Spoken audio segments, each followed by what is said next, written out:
Are you ready, new Madam Secretary? Uh, Thank you. Good morning, all attending the RTA's meeting of the Board of Directors. I want to set just a few guidelines or review guidelines with you for our meeting. For those members who are here and present, thank you for being here. We have, as always, almost a perfect attendance. Please turn your microphones on when you wish to speak and off when you are done so that the mics are only on one at a time. That's for recording purposes. And I will call on those with questions or comments for those who are attending in person. For those of you who are remote, Jill, do we have anybody remote this morning? Yes, we have Director Jenkins, right? And Good morning. Yes, Director Walker and Director Director Jenkins. Walker. Excellent. Good morning, you two. For those of you two, keep your audio on mute as much as possible to minimize the background noise, which may impair the recording. I'm a bad one to do that because my dog barks in the background sometimes. And when you have a question or comment, please raise your virtual hand, and the board secretary will call on either of the two of you if you've raised your hands, and try to remember to put your hand down after she calls on you. With that said, I will now officially call this meeting of the Board of Directors of the Regional Transportation Authority to order, and will everyone in person please rise for the Pledge of Allegiance. Pledge allegiance to the flag of the United States of America and to the republic for which it stands, one nation, under God, indivisible, with liberty and justice for all. Thank you. Madam Secretary, please call the roll. Good morning, Chairman. Good morning, Directors. Director Alvarez. Director Carey. Here. Director Colson. Director Gorman. Here. Director Groven. Here. Director Jenkins. She's joining in a minute. Director Katerik. Here. Director Lewis. Present. Director Mondero. Here, thank you. Director Rotondo. Here. Director Ross. Here. Director Ryan. Here. Director Sauger. Director Walker. Here. Director Yonan. Here. And Chairman Dillard. Present. Thank you very much. Now that we've established we have a physical quorum and our board secretary has received completed notice from Directors Walker and Jenkins indicating that they cannot attend in person pursuant to the Open Meetings Act, I will deem them admitted unless there's any motion or objection to it. Seeing none, Directors Walker and Jenkins are admitted remotely. And I thank them for their participation as well as yours. Before we begin, this is happy news. I want to welcome our new board member representing the city of Chicago this morning, Oswaldo Alvarez. Director Alvarez, it's great to have you here. You're a great addition to our group. You'll find that the staff of the RTA is highly useful to and make we board members look good every day. So they're here for you to answer any of your questions or get you acclimated. But why don't you just tell us a little bit about what you do and what your background is, and welcome. This is how it works, right? Thank you so much. Thank you, everyone. I'm very excited to be here representing the city of Chicago. Again, Oswaldo Alvarez. On my full-time job, I am the executive director of the Illinois Legislative Latino Caucus Foundation. Before that, I was appointed to run the census for the state of Illinois, helping the state reach its highest self-response rate ever, ranking #1 in the nation among states with over 9 million people. Actually moving the state to create its second Latino congressional district, the only state that was moved to do so. My background actually is in philanthropy, nonprofit organizations, a whole lot of that work. And so I was at Grand Victoria at one point, or Fry Foundation, doing workforce development. So it's very exciting to be here and very exciting to, be able to bring in whatever it is that I can bring over to this board and give it my all. No, you're a great addition, and you'll find out with your census background, one of the things we do very well here at the RTA is we look at demographic data and analysis a lot on who we serve and who our customers are, who our riders are. So you'll be very useful in that, and your entire background and your dealings with the legislature are really, really helpful to us. And Rob Nash and our government affairs team can pick your brain and we'll put you to work. But welcome, you're a great addition. It's so pleasant to have you. And just one thing that I'd like to add is actually, born and raised in Chicago, Logan Square neighborhood. My story in Chicago actually starts with my grandfather, who came here as a bracero from Mexico in the 1950s to work on the CTA Blue Line expansion That's from neat. from Logan Square to Jefferson Park at that point. I have pictures at Mom's house with like Milwaukee Avenue and Kimball Avenue. They're building a tunnel underneath. So it's really exciting to be here and be part of the story of RTA and as part of my history. That's really that's a great history, great background. So you really appreciate it. Item 3 is the approval of the minutes from the board meeting held on September 11th, 2025. Any comments or corrections from the board? If not, how about a motion and a second? We approve. Director Carey moves. We approve. Seconded by Director Rotondo, that we approve our minutes from September 11th. With that, Madam Secretary, call the roll. Director Alvarez? Director Carey? Aye. Director Colson? Director Gorman? Aye. Director Groven? Aye. Director Jenkins? Aye. Director Katarik? Aye. Director Lewis? Yes. Director Mondero? Yes. Director Rotondo? Yes. Director Ross? Yes. Director Ryan? Yes. Director Sauger? Director Walker? Yes. Director Yonan? Aye. And Chairman Dillard. Yes. Director 15 Alvarez, you're seconds. going to find out with a name that begins with an A. You're first on the roll calls. Not a good thing when from grade school to law school. I always wanted to be sort of in the middle of the alphabet. So, but it is what it is. Item 4 is the executive director's report. Leanne. Good morning, everybody. I am going to run through a few comments before we get into the board items. We are meeting today essentially right in the middle of the 2 weeks of veto session of the Illinois General Assembly. Rob Nash is going to be up in a few minutes and give you a more detailed legislative update, but I guess spoiler alert, the legislature didn't take any action in the first week of session. So we will see what next week, what it brings us. Legislators are going to start meeting again Tuesday, October 28th through Thursday, October 30. And, so we hope to see some further discussion and hopefully some progress. We presented actually to the House Executive Committee last week at a hearing that they held, and further made it really clear to all the legislators and to the governor's office that we are available with any resources that could help them in their ongoing conversations. We did spend a lot of time going through the fiscal cliff numbers now that we had the service board's preliminary budgets, et cetera, which was the lion's share of the conversation. But before we move on, I also want to update you on our October 3rd ad hoc committee for those of you who weren't able to join us, where we specifically discussed the transit funding. And that was scheduled very specifically timed to be in advance of the veto session, so we could be sharing as publicly as possible the latest information and the most up-to-date information that we have. For those of you who were here, we had the service boards present their initial budgets and then discuss kind of the impacts of their budget gaps that they expect in 2026, and then looking forecasts out for 27 and 28. And as requested by the chairman in a letter sent immediately following that meeting, they came back to us with, I think, a lot of detailed information, but there is still work being done on their budgets. During that ad hoc committee meeting, we also reported that based on the information, the fiscal cliff estimates were going to be changing, as we had been saying for many, many months. And we'll go into a little bit more detail on that as we get into the update on the discussion on the preliminary budgets that we've received from the service boards. In every conversation that we've had with lawmakers, both before, during, and in between their current session, we continue to detail the impacts of hitting the fiscal cliff.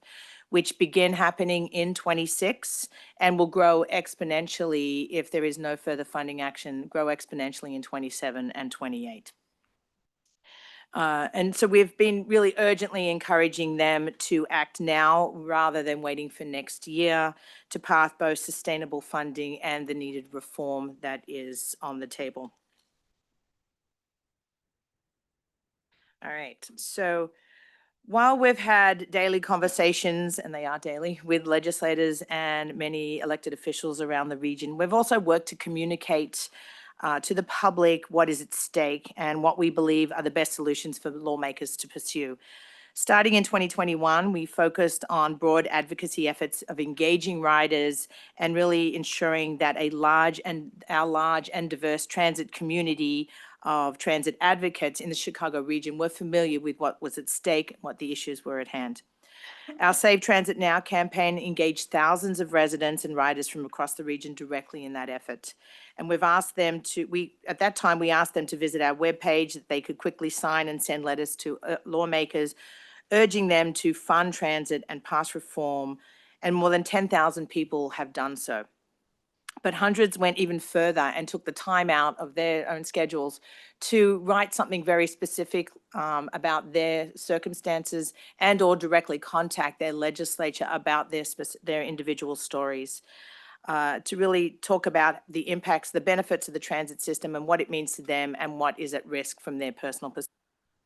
Our communications team has combed through those letters and looked for compelling stories and reached out to the residents who wrote them and asked them to join brief Zoom calls to talk about their stories.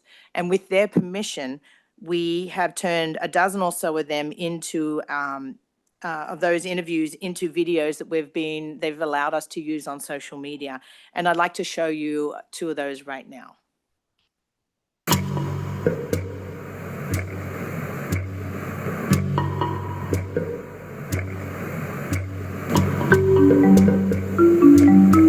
I live in Aurora, Illinois, and my son, Alex, who's an adult with autism, rides the paratransit, the small pace bus to his job twice a week. He's had that job for 12 years. You want to understand what this might look like? We can look to Philadelphia. Eventually, I'm not going to be able to drive as I age, and we depend on it.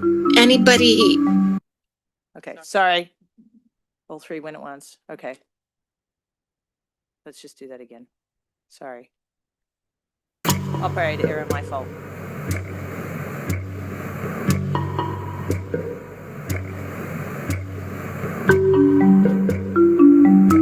I live in Aurora, Illinois, and my son, Alex, who's an adult with autism, rides the paratransit, the small pace bus to his job twice a week.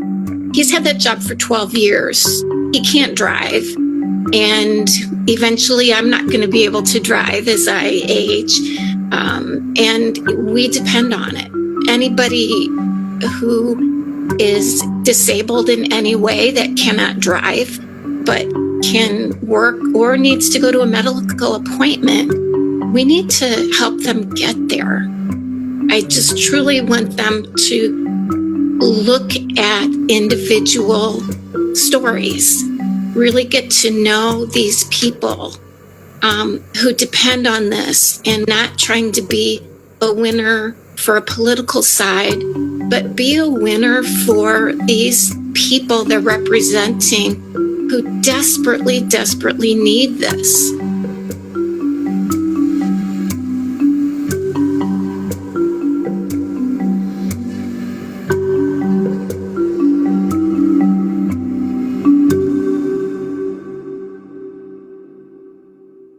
Now we'll go to the next one.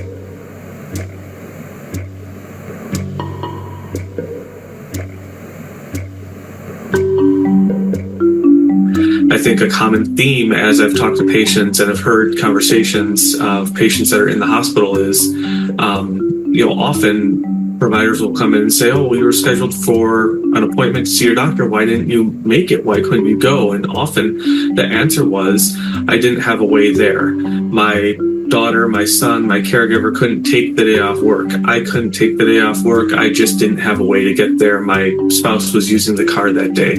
And I think that really speaks to the need for robust transit systems in and around healthcare facilities and other places that people receive the care they need.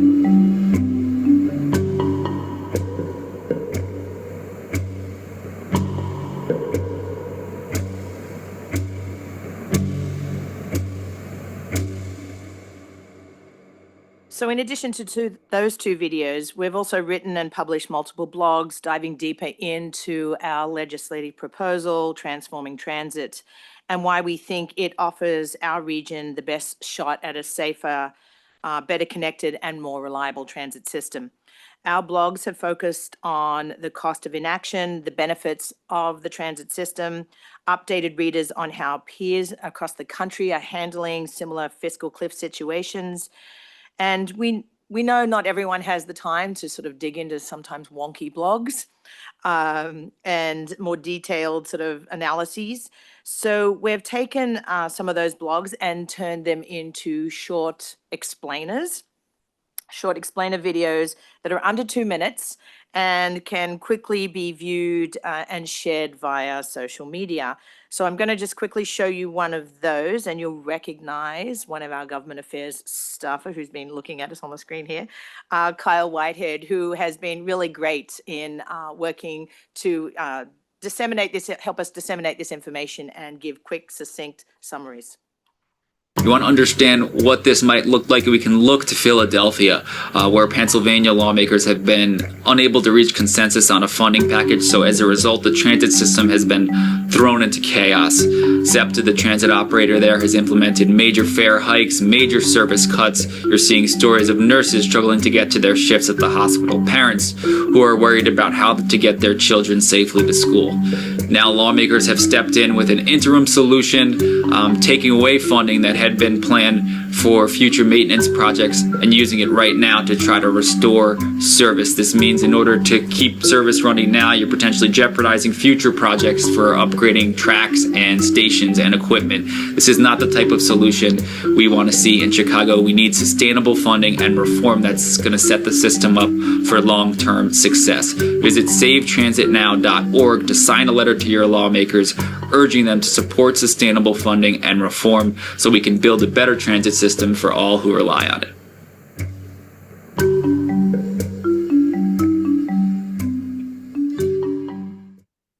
And I think, as all of you know, we have published a Fiscal Cliff Hub that is updated basically daily as new information becomes available. We know that the Hub has become a trusted resource for media who have, and who we've been having continuous conversations with about the materials and the data that we are posting on that site. I mention all of these just really to underscore that for 3 years, we have consistently had the same message and have used every means at our disposal to get that message out, that we need sustainable funding paired with rider-focused reforms, and we need them urgently. And that's been the core message, as most of you hear us say, at least on a monthly basis, to you too, and have been doing so for years. So with that, I will move on to some other information.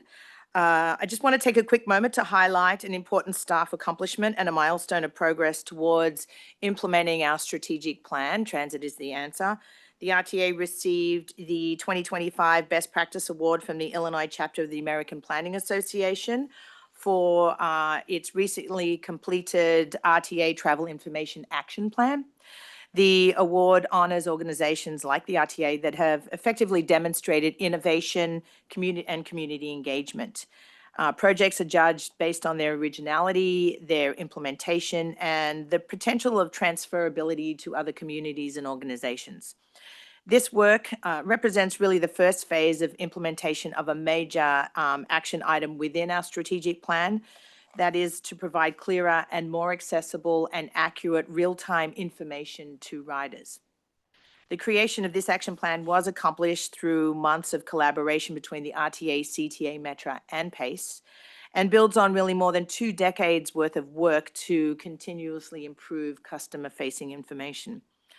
I would note that work in this area, though, is very dependent both on funding and reform that would give the RTA or the regional entity more authority to serve as the hub for the regional customer service information out there.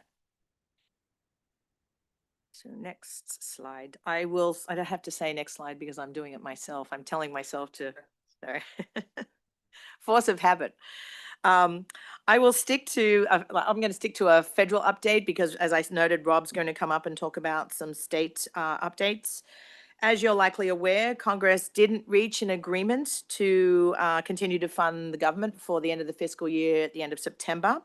So as a result, starting October 1st, we are in a federal government shutdown. There are limited impacts, though, functionally to public transit agencies during the shutdown as the FTA is able to continue operations because it has what they call contract authority for its money and is able to reimburse us for previously approved projects, but is not likely to and is really not advancing new grants and new projects right now. And that's not just for us, that's nationwide. The Federal Railroad Administration, though, has had some interaction that interacts with our commuter rail services, furloughed 23% of their employees and will continue, though, essential activities such as protection of property and safety inspections during the shutdown. Separately, on October 3rd, the US DOT published an interim final rule removing race and sex-based presumptions of social and economic disadvantage businesses or from the DBE program nationally. Allison's going to talk a little bit about that in a presentation later in the agenda.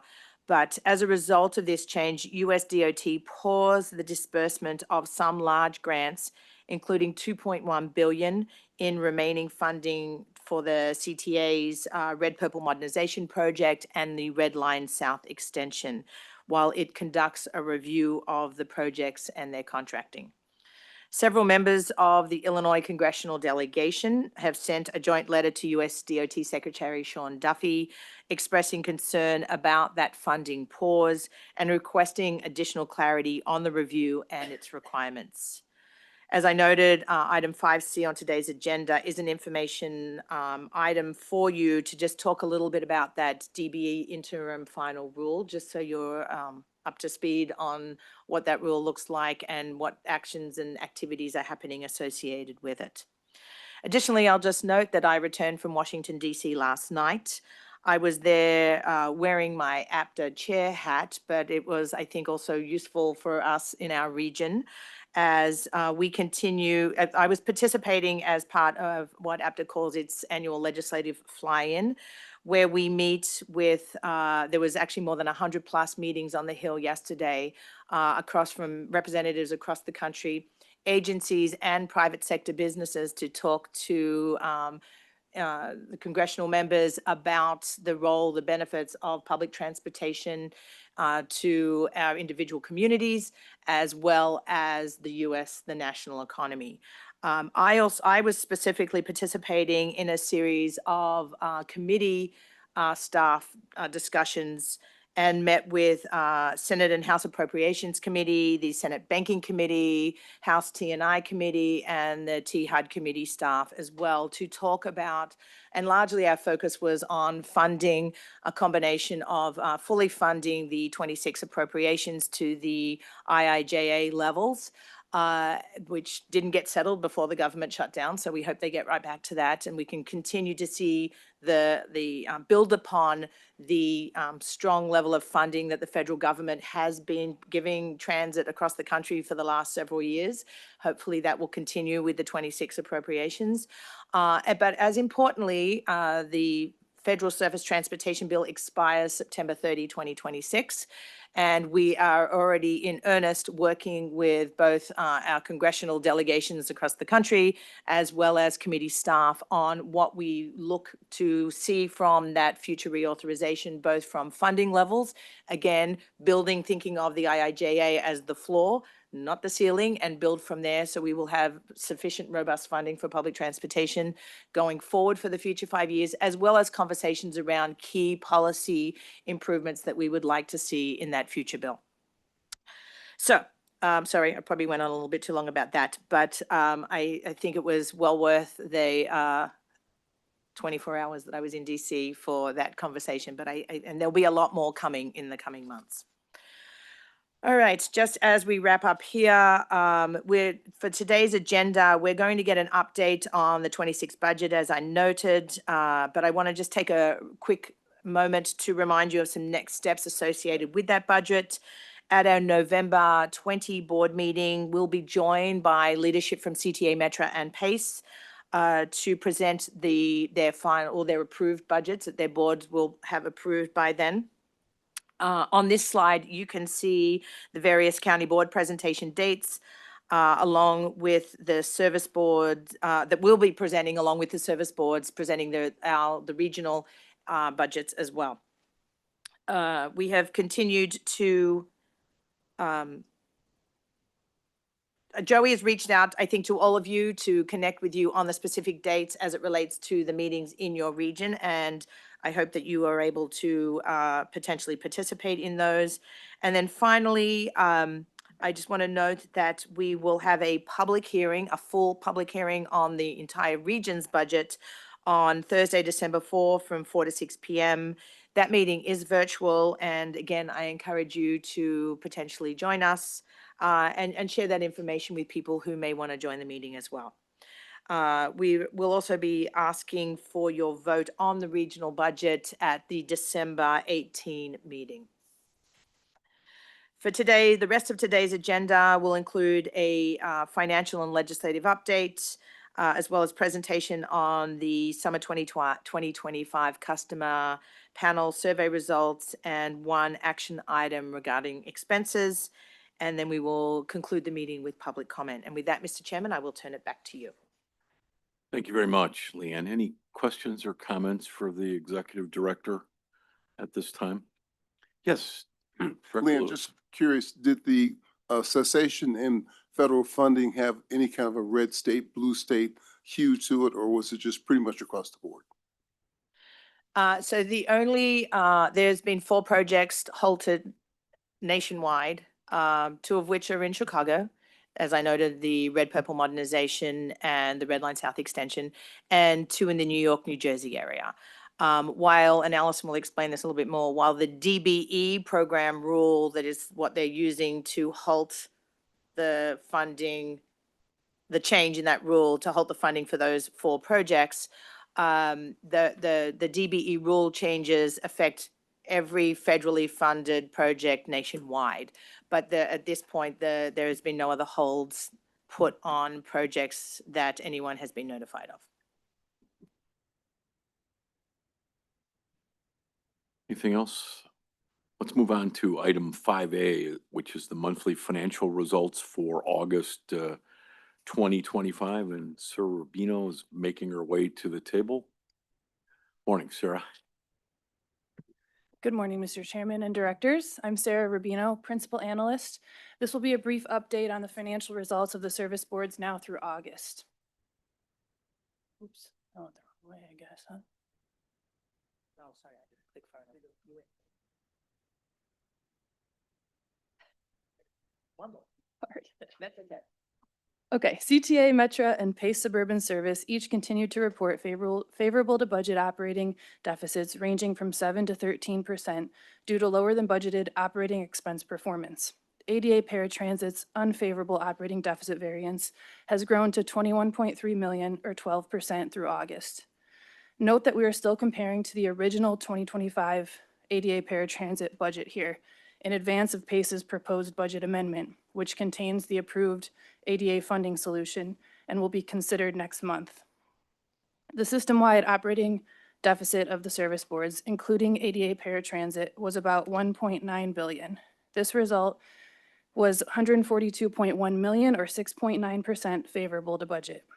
So with the exception of ADA paratransit, the service boards are producing positive budget variances in 2025, which in turn extends the longevity of their COVID relief reserves, all else being equal.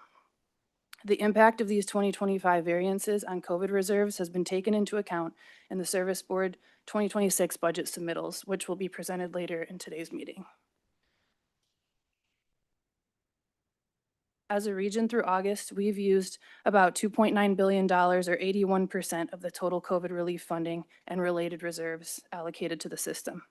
For the year to date, the service boards have used about $420 million of COVID reserves, which is $197 million less than was budgeted due to strong sales tax receipts and the favorable operating results we showed on the previous slide.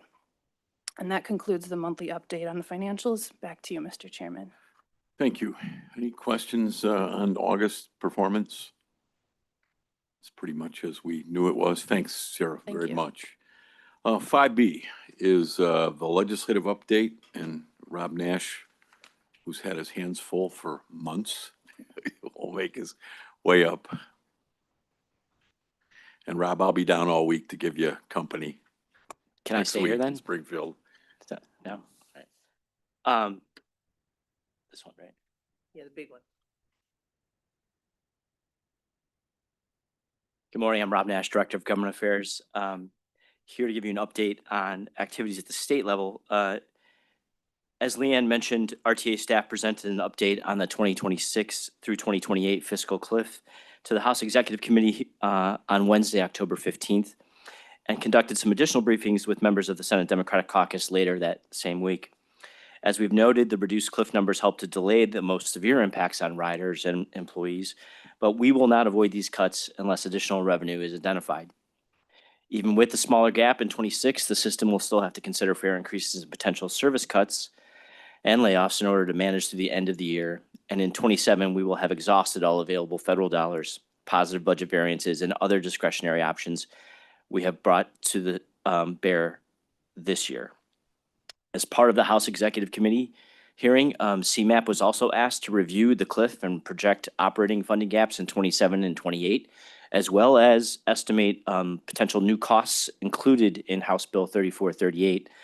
Members of this board will remember that we had presented an analysis of that legislation several months ago, which included an update, or included an estimate on potential costs included in the legislation that was passed in the Senate. We still have yet to see updates or amendments to companion legislation in the House, but we could see those as early as next week. In terms of the overall timing, action on potential revenue is needed very soon, as I have said, to avoid the most severe cuts. Even if the General Assembly chooses to only solve the shortfall for next year, because of the lag time required for new revenues to reach the regional entity, we are already approaching a point where the regional system will need to include budget balancing actions for our 2027 budget. We don't have time, I guess is the message I'm trying to convey.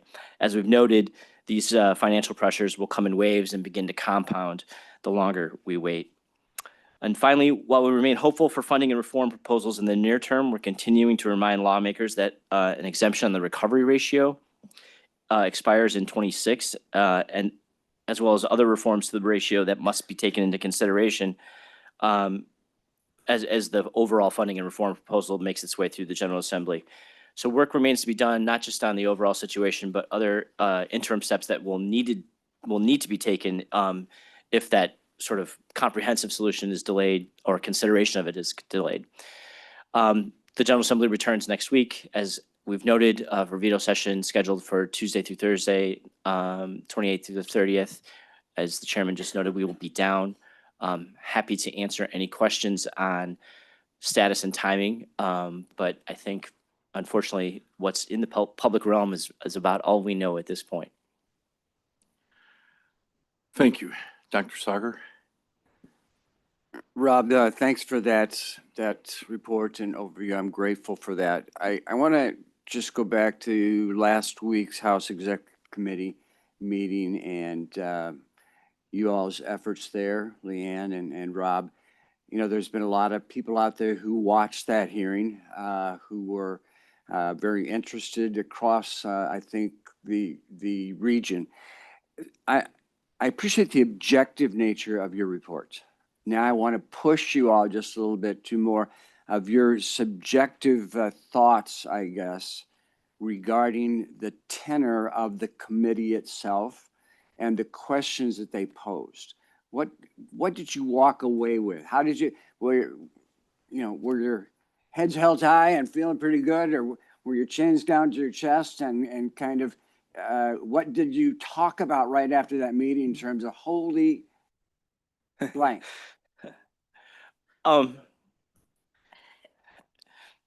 Being a lawmaker is a challenging job, and I think that they have a difficult task before them, which is to both represent their constituents' interests and make some tough decisions on revenue that is needed to support the system. So I don't ever I try not to get frustrated when elected officials are frustrated, because I know they're answering to a whole group of constituents back home. So pressures are growing, because obviously this challenge has not been a mystery. We started putting together numbers in the immediate aftermath of the pandemic in 2021. We established the first fiscal cliff estimate in 2022. It's been updated every year since. CMAP essentially has verified and re-verified that work over a couple of years. Legislation was first introduced on this issue in April of 2024. And yet we're here where we are. And so I don't think anyone wants to be in the situation where we have to sort of rush to meet this challenge, but that's where we are. So I roll with the punches on some of those situations, because that's just the nature of the process. We remain optimistic that we'll see something next week. We've heard discussions continue, but we are not necessarily first on that distribution list. I'll be perfectly honest. As a reminder, the service boards and the RTA have not participated directly in any drafting of the legislation throughout this entire process. And I'll also just note for the record, the House hearing that occurred last week was the first public discussion of this issue in the Illinois House of Representatives throughout this entire process. So, we don't determine the timing. We're trying to be supportive by providing information. And as I said, we're going to continue to work to try and avoid the most painful elements of these cuts for as long as we possibly can. And really, I think that's all we can do to provide lawmakers as much time as possible to reach a consensus. Rob, you're the ultimate professional and very diplomatic, so thank you very much for that response. Leanne, your thoughts? Rob's far more eloquent than I will ever be, and far more diplomatic. No, but I mean, echoing Rob's point, I think the value, he's exactly right. Legislators are frustrated, and they've got tough decisions to actually have to make. I think where we've stood on all of this is to try to just present the facts and update people as much and as frequently as possible, and we'll continue to do that. If it is maybe for some inconvenient that the numbers, we've been saying all year that the numbers are going to change. They have changed. You just heard a monthly report. We've made all that information very public on a month-by-month basis. You've done quarterly certifications. The last piece of that was to get some draft numbers based on the funding availability, expected funding availability for 26 once the service boards had that, to provide us with their draft and preliminary budget numbers, which is what we went through at the ad hoc committee. So that was sort of the final piece of the puzzle to kind of settle on what the new number looks like. And, largely so we really just walk through all the facts on all of that and sort of the math behind it all.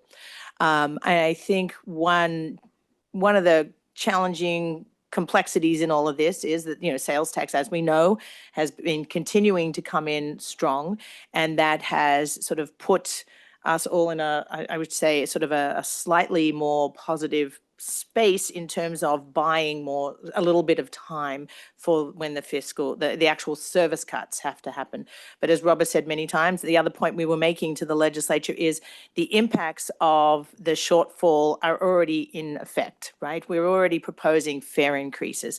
We have pushed off the additional sales tax has really just allowed us to push off a little longer, the worst of the worst, which is the actual service cuts. But they will start happening in 26, short of new funding being made available. So we'll just continue to be that resource, answer every and any question that the legislature has of us, provide data as needed. And I think one of the opportunities that we did get a little bit of a chance to touch on was some thoughts around how, if there is reform passed beyond the funding, what some changes could or should be related to that. And I think we were able to, we attempted to try to clarify some things. I know there's a certain intent for some stronger authority at a regional entity, and sort of from our professional opinion of the people who do this under the current structure that we have, we see where there is opportunities and ways to both clarify authority and create a better coordination in a central entity that could actually truly, I think, advance the key issues at hand going forward beyond just the funding piece. And so I think we tried to clarify some of that, and as well just make sure legislators understood that we do have information about how that could be tweaked and evolved into additional legislation. Thank you. One final question, Chair. Yes, sir. Thank you very much. I'm going to be very honest and say that in our particular county, McHenry County, the position is a little bit bleak, if you will, because the conversation there is that the legislature has already solidified in their minds the governance structure, very similar to that which came out in the Senate bill, and that everybody's kind of come to agreement with that, specifically that the voting structure is going to remain in a simple majority versus a supermajority, and that confounds not only McHenry County, but a lot of the collar counties. So can you just, I mean, you just kind of talked a little bit about authority, et cetera, of the body. What is your perspective on whether or not that governance structure in the minds of legislators has been already cast, if you will? Yeah, it's a challenging question to answer because, I don't, well, first of all, I don't know if the House versions of reform proposals have been solidified yet. So that in of itself may be frustrating, but I don't know if we know if the voting structures have been altered or not. There has been much public discussion about moving perhaps to that bucketed strategy of requiring votes from each subdivision of the region, but remains to be seen. You're right. We have not seen that on paper as of yet. I think there are a lot of advocates who both elected officials and others who think the proposed reforms and the governance structure were worked out through a ongoing negotiation process over the last year. And as we've always stated, we defer primarily to the appointing authorities that nominate this board as to any changes they would like to see in that structure. On that element, we want to highlight, I think, the powers and clarity on authority that we think would help empower the regional entity. But in terms of its board structure and who nominates those members of those boards, we defer to the appointing authorities in the region and their prerogative to negotiate that with the legislative leaders. Thank you very much. Thank you, Chair. Thank you. Just your question was a great question. As a former legislator, that perked up my ears. Just my comments as a former legislator on all of this is that Rob, I get notes from legislators and calls from legislators all the time that say what a great job you're doing and how thorough we are, et cetera. But legislators are under pressures, and a couple of times, legislators have made comments, and then they'll tell me, "Wow, I really didn't mean it," or "I'm sorry, maybe it was over the top." But they have a tough job, and I know they're probably feeling, especially the ones who are our biggest allies, who have zealously advocated for more monies and reform in transit are under the gun. There are tensions between the House and the Senate. That's always been part of the process. I think they talk and they're pretty healthy, but you do have some differences of opinion between the Senate and the House. I will point out we are the only legacy system in the country that has not received additional funding since the pandemic. So we're it. We're the only ones. Even Pennsylvania has taken some action. Part of that is that we have managed our monies, our federal COVID relief monies, better than any other system in the country. Many of these other big cities are out of that money.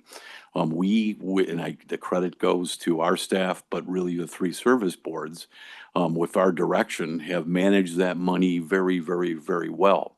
I will point out in the new fiscal cliff monies, that CMAP has said that our new numbers are right on point. So CMAP agrees with our numbers.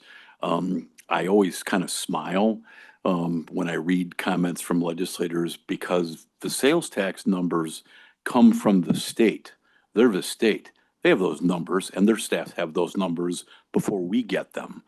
So it should be a surprise to no one. And we started talking about this sales tax, and it's a positive thing. But those sales tax numbers we've talked about for months, but those numbers actually come from the state. Our numbers are what they are. We take our numbers and our staff puts out those numbers, and we don't change the numbers for political purposes or agendas. We tell it like it is, and it's a good thing. People should be applauding. And that's not to say that the cliff's not there, because it is. But we, through excellent management and better sales tax numbers than we thought, have pushed this fiscal cliff for a while. But it hits in full fashion in a year. But your question was, a great one. And it is funny because I'll get, saying, wow, I probably shouldn't have said it that way. But I get the process and I get legislators have to say what they have to say.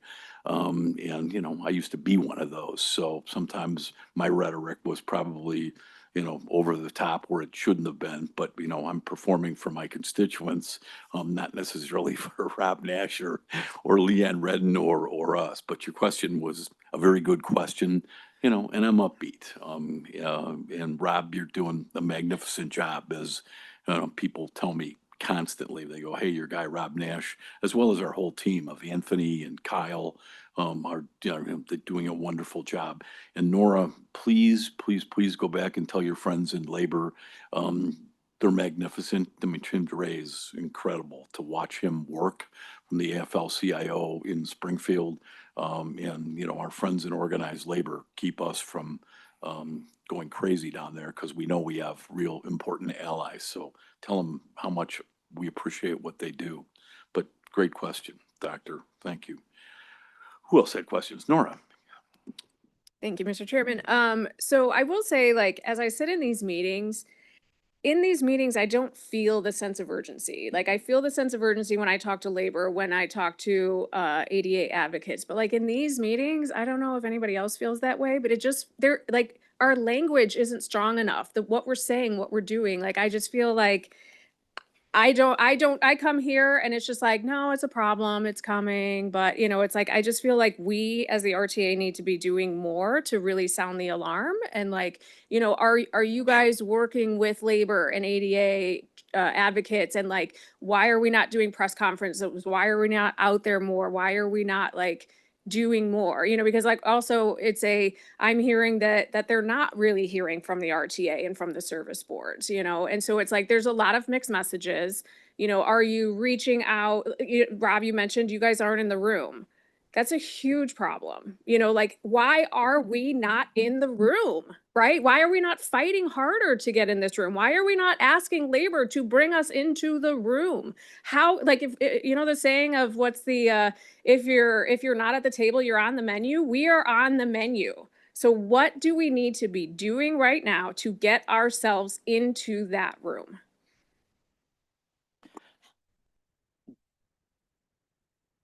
I'll just jump in because you've had as many or many more conversations. I mean, we ask constantly. I mean, we have had meetings with Labor and said, instead of us, them having to be sort of a go-between back to us and get information, even to the advocates. We know when there was a meeting because they would call us and say, hey, can we get this data? Can we get this information? Can you verify that? We were like, hey, here's a quick way to actually have more real-time conversations and advance the process by just having us at the table. If I don't know if someone has a magical solution as to how we can get ourselves invited into the meetings, please share it with us because we have offered weekly, at least. Yeah, I'm, you know. Well, just one other thing. I mean, and again, to the point of, we meet publicly. I mean, this is a business meeting, so this is not necessarily the right forum to sort of have, but I think if you actually listen, I feel like the words that we're using are, professional and maybe too measured, but I think we're trying to convey facts here. Our social media stuff, we just spent 5 to 10 minutes showing you videos that we're pushing out on social media. And I know some people are seeing those because I've had people in just my regular life sort of say that they've seen these things. And so I continue, I feel like we're doing a lot. It is challenging. There's a lot of noise out there, I mean, just in any space, trying to garner people's attention is very, very difficult. Rob, do you want to add additional?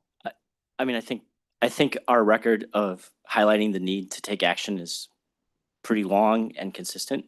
And I think the decisions of who and who isn't in the room, I don't want to turn the onus to achieve that onto the folks that are being excluded. The governor, the legislative leaders, and the point people on the transit reform legislation make those decisions, and those questions have to be posed to them. I don't control that process. We have tried to act as a resource and want to act as a resource. In 2022, we announced this cliff was coming. The legislature asked CMAP to verify what we were saying in 2023. They delivered a comprehensive report with participation of all the stakeholders, verifying the number and the timing of the number. And they've now asked to verify the number and updated projections, both on the fiscal cliff for the out years and the cost in the legislation. I do not know what additional information the legislature needs to act, but we stand ready to provide that information at any moment if they make that request. I will just note for the record, the public process has been very limited for all stakeholders. The Senate held 2 hearings on their legislation on May 30th and May 31st. The House held a less than an hour meeting on May 30th. And then we had the discussion last week. So I will just note for the record that I think the entire state of Illinois and all stakeholders that have an interest in this issue deserve more conversation and more light and frankly, more transparency on the debates that are left, unresolved. We don't control that level of transparency, the legislature does. And so we will redouble our efforts to get engaged in that process. I share your frustration. Unfortunately, we're the subject of that and not the controller or convener of those conversations. Mm-hmm. Are you hanging out around outside those meetings and just are you there physically, or do you, like if you know when a meeting is, do you just sit in the hallway and, Sure. And we, as Leanne mentioned, often are aware of a meeting because multiple participants in the meeting will reach out to us during the meeting to ask for information. I do not have a good answer for you, Director, but again, we also do not control the conversation. And so I am subject to the decisions that leaders in the General Assembly make. And I wish, we could wave a magic wand, but we do not have that authority. and so what's the plan for next week? Is it just more of the same? Is there any sort of is there a pressure campaign? Is there a, Oh, I don't know if you listened to the hearing last week, but we based on information that we had and research we had done across the region last spring, understood that some constituents in the region were unaware of the fiscal cliff and its potential impacts on not just our economy, but individuals' quality of life. As a result, we made the decision to raise awareness about that impending fiscal cliff and launched an advertising campaign that facilitated individual constituents connecting with their lawmakers to make sure lawmakers understood they had support to make the difficult decisions that they were going to be required to make. The legislature did not welcome that campaign and criticized us for it. And I find it ironic now that some lawmakers, as we heard last week, are asking why we haven't been ringing the alarm bell. I just don't think comments about our lack of participation in the debate, in the public debate on this process, are supported by the facts. I mean, we have been a consistent sort of town crier trying to make everyone understand that these are incredibly devastating cuts if we have to cross that line, and we're doing everything we possibly can to delay it. I can tell you that I will be there and will continue to advocate for the RTA's position and trying to make people aware that we share many, many common goals. We support reform of the entity. We put forward essentially the same 3 buckets of reform that are included in the legislation. Much of the language that we have drafted, you can see in the bill. So I think we have been active participants to the extent we've been allowed to participate. I appreciate everyone's frustrated. I'm more frustrated than I think than I have ever been on a public policy issue. And I take to heart that I wish we were more deeply involved. And that is something I am frustrated by, but all I can do is continue to try and make our position known and act as a resource as lawmakers continue to drive towards a consensus. Yeah, and I mean, it's one of those things where there's facts, right, of everything that you guys have done, but then there's perception. And unfortunately, you have to get past the perception. And the perception is that we aren't doing enough, that we aren't down in Springfield, that we aren't being part of these conversations. And so, so that's the thing. So it's like, I don't know the magic answer to get you in there, but I get, but like, when is the last time you guys have actually sat down with labor and said, here's where we're at. What are you guys doing? What can we do to work together?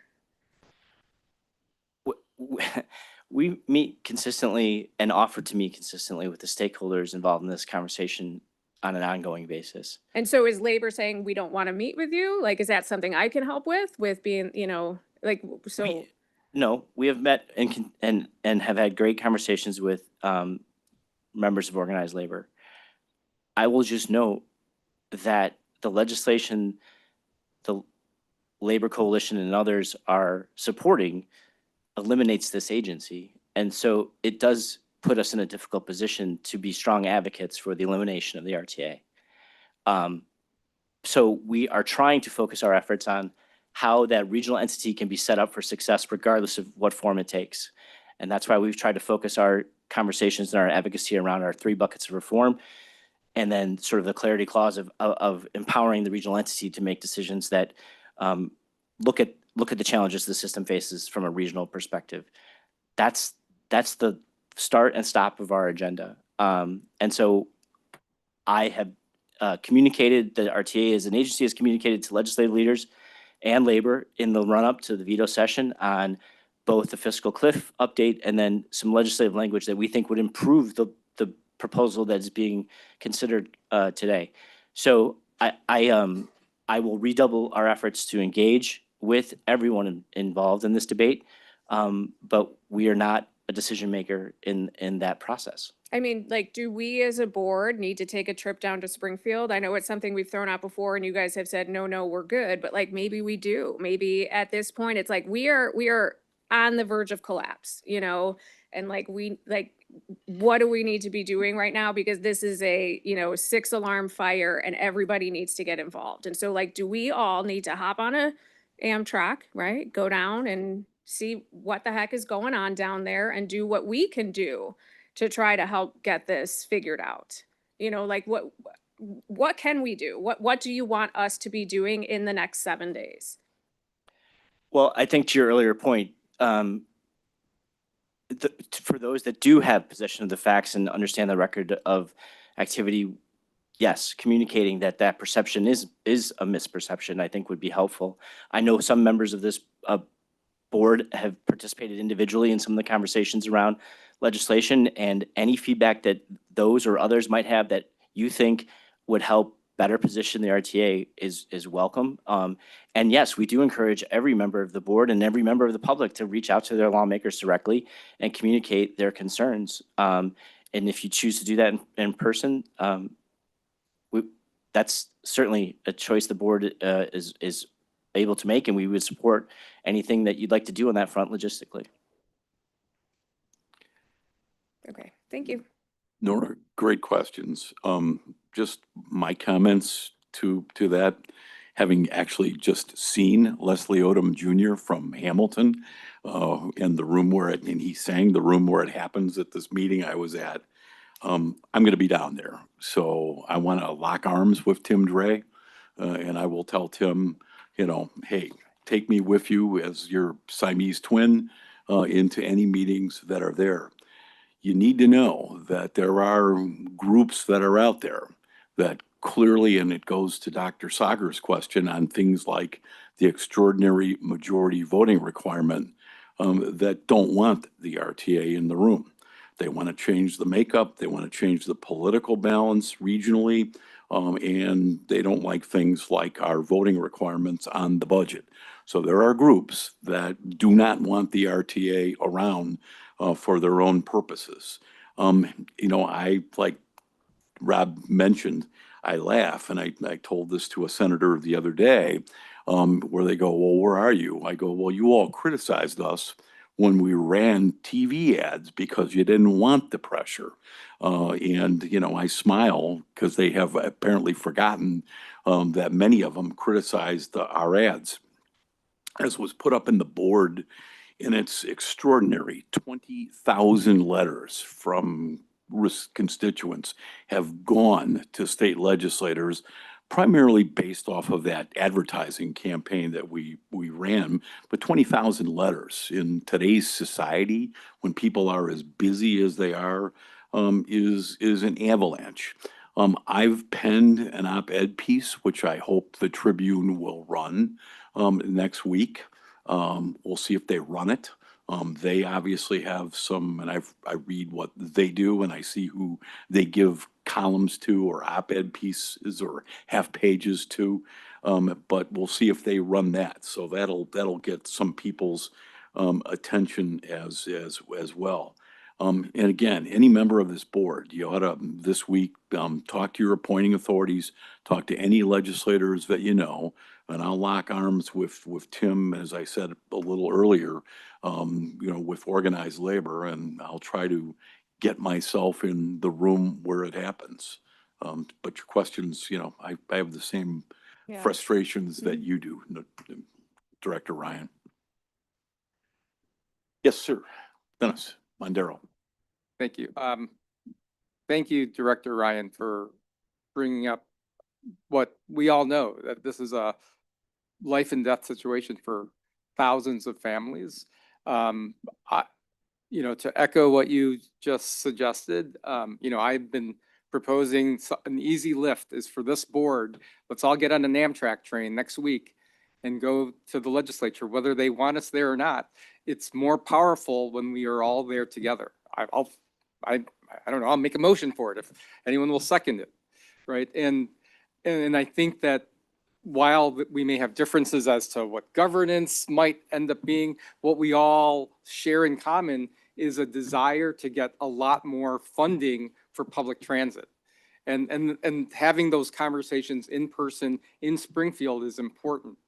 Leanne asked, well, hey, what are your suggestions? The other thing I've been suggesting for months is like, hey, let's have our ad hoc committee come together to also have that phase 2 would be, what would we be suggesting in the legislation? Like electrification of buses, for example, like that we can't have any bus that's not all electric, but the limitation is that there's only one factory in the country that makes electric buses. And so we have a big wait list, right? So we need to have a convene, or at least make efforts, not necessarily at board meetings, but at committee meetings or ad hoc meetings, so that we can talk about what are the things that we all have in common.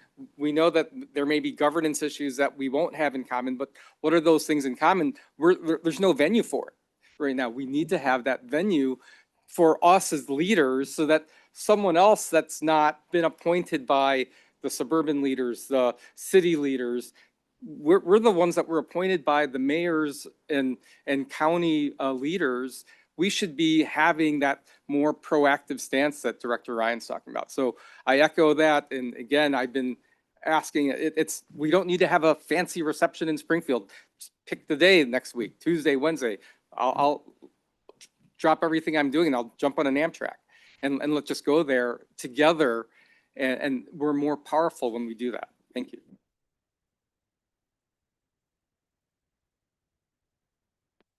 You want to have anybody come down, Rob, Tuesday, Wednesday?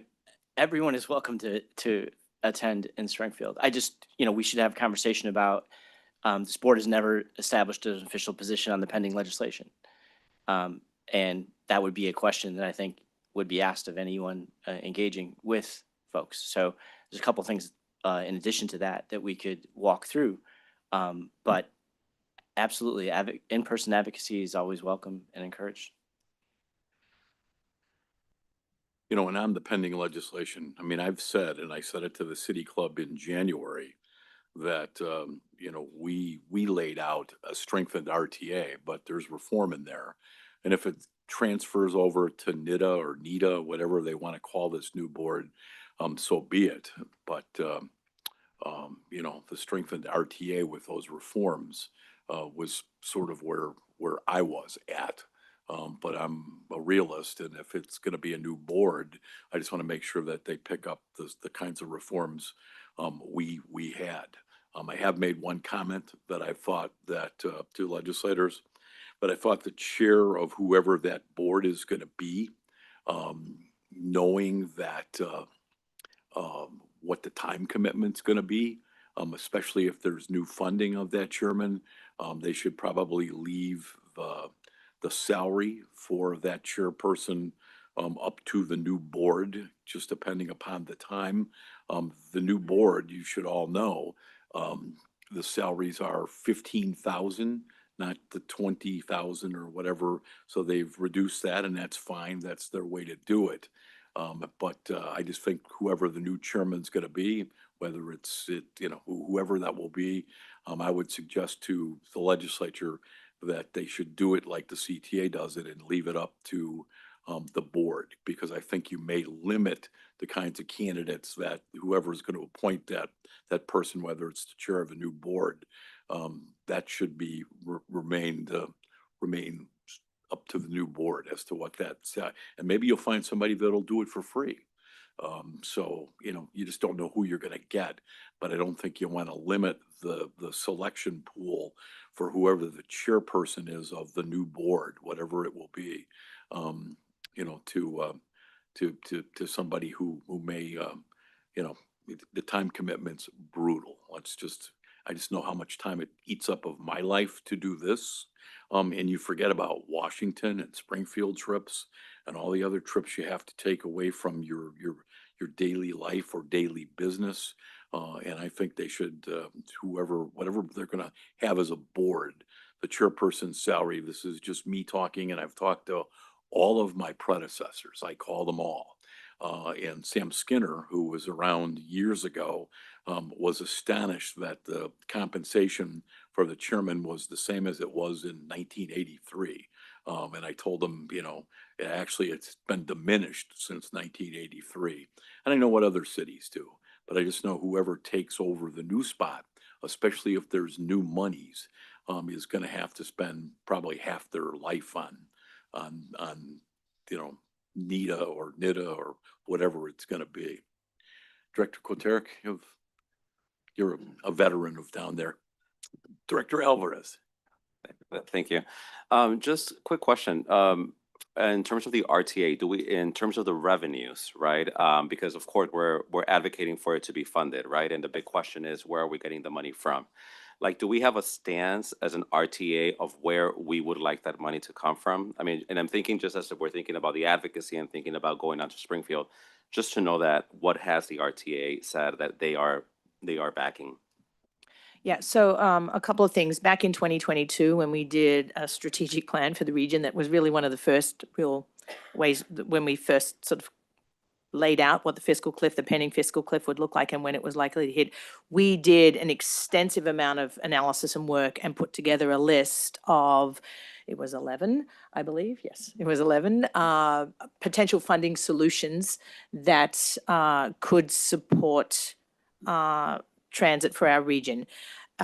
We did analysis on what, the ease of collection, for example, the potential, like sort of the social and equity impacts of that kind of fee, what it looks like. Is it regressive? Is it not regressive? Those kinds of things. What's its potential for growth? What's its stability look like? And then ease of implementation. So we actually not just identified what they were, we did analysis around what that might look like. That list, I can get that, it's all publicly available, but we can sort of catch you up to speed on some of those details. But very specifically beyond that, this board did not take a specific position on any one source over another. And I don't want to speak for the board, so anybody feel free to jump in, but typically from our perspective, it has been, all money's green. And it's really, as Rob sort of alluded to, it's a tough political decision that happens really with the state legislature, because they're the ones that have to, even if it's a region-wide RTA, for example, the RTA sales tax, it's levied locally, but it's actually empowered by the state. The state has to give the authority for that sales tax to be levied. And then it's capped. So the board can't just decide to sort of raise the sales tax higher, for example. So that authority has to come from state law. And so the position of the RTA board historically has been that these are sort of good sources of money, but essentially all money is green, and we will accept any sources of revenues that the state chooses to sort of either bestow upon the transit system and or allow the region to tax itself. Just probably too much for now, but and another piece of those funding sources, that largely the funding sources that we identified are sources that sort of fix ourselves. It's not sort of while the state might have to take the vote to empower that levying of that tax, most of them are sort of levied within the region and sort of finally authorized at the local or the regional level, if that makes sense. So we have a list identifying sort of pros and cons and opportunities of those, but this board did not take a specific position on one over another, because it's really a broader political conversation that has to kind of play out across both the region and the state. Just one comment, Director, for those of you who come from the city of Chicago as your appointing authority, as I read the mayor's budget proposals, he has a massive number in there for rideshare. That money, in my estimation, should be coming to mass transit. That's a huge chunk of money, and there's a direct nexus between ride shares and the CTA. And, if I had one suggestion for the mayor, I would say find a different source and let the legislature have that ability on ride shares. If they're going to increase fees on ride shares, that money ought to come to transit, not to a general funds budget.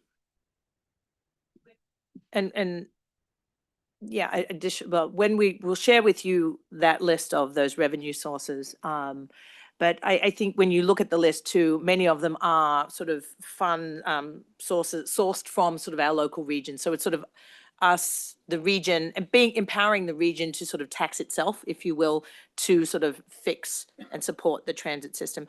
And Jill just gave me a quick reminder that CMAP, who's the Metropolitan Planning Organization for our region that represents city, the counties, all the transportation agencies, et cetera, not only did they did a multi-year study, a full year study that is called the PART report that looked at both governance and funding sources and essentially went into, in many cases, validated a lot of the funding sources that we'd already identified, as well as talked about other expansion opportunities, for example, like expanding sales tax to services, for example. So there's other initiatives that they, as sort of for the region, have also sort of pushed forward as potential sources for funding that the state could consider as well.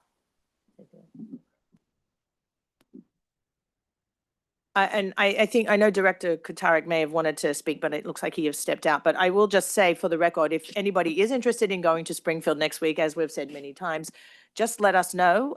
Staff will be down there next week and we will be available to support you, meet with you, help you find meetings, et cetera. So we welcome the participation and the support, as we've said often. Come on down, because Rob and I could use the tush push to get into the meeting room. Dr. Sager. Thank you, Chair. I also would indicate that counties, entities have lobbyists that are quite effective as well. So are there individual leaders in Springfield that you all believe our lobbyists need to speak to on behalf of RTA and behalf of transit? And who are those individuals, and or can you get that information to us? So just to clarify, the RTA does not have any lobbyists working for us. I'm talking about But there are other lobbyists, yes. talking about other entities within our own areas that have effective lobbyists that have been very positive and collaborative and able to get things done in Springfield. Certainly. And Do you want that? Do you not want that? What can we do? certainly, obviously the legislative leadership and then the transit point people. I know members of the sort of designated transit lawmakers have spoken to the counties just recently, even this week, to try and I think highlight some reforms that may be included in newly filed legislation.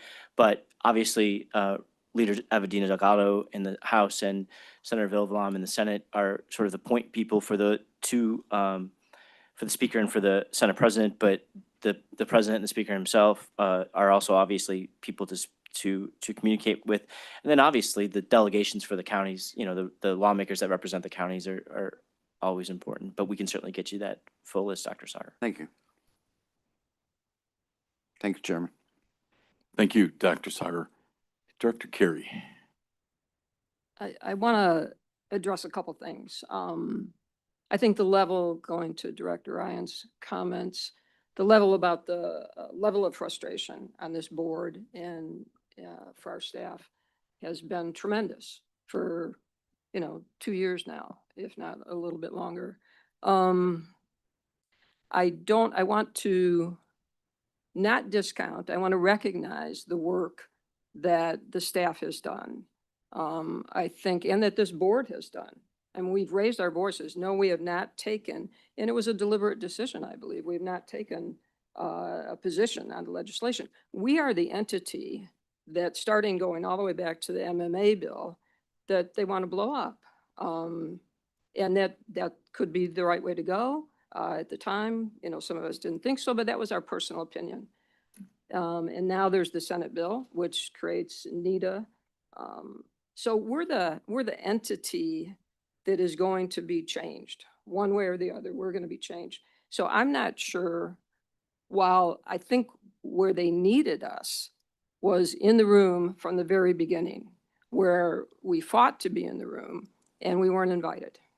And should we have fought harder? Should we have screamed and kicked and taken the whole board down there a year ago?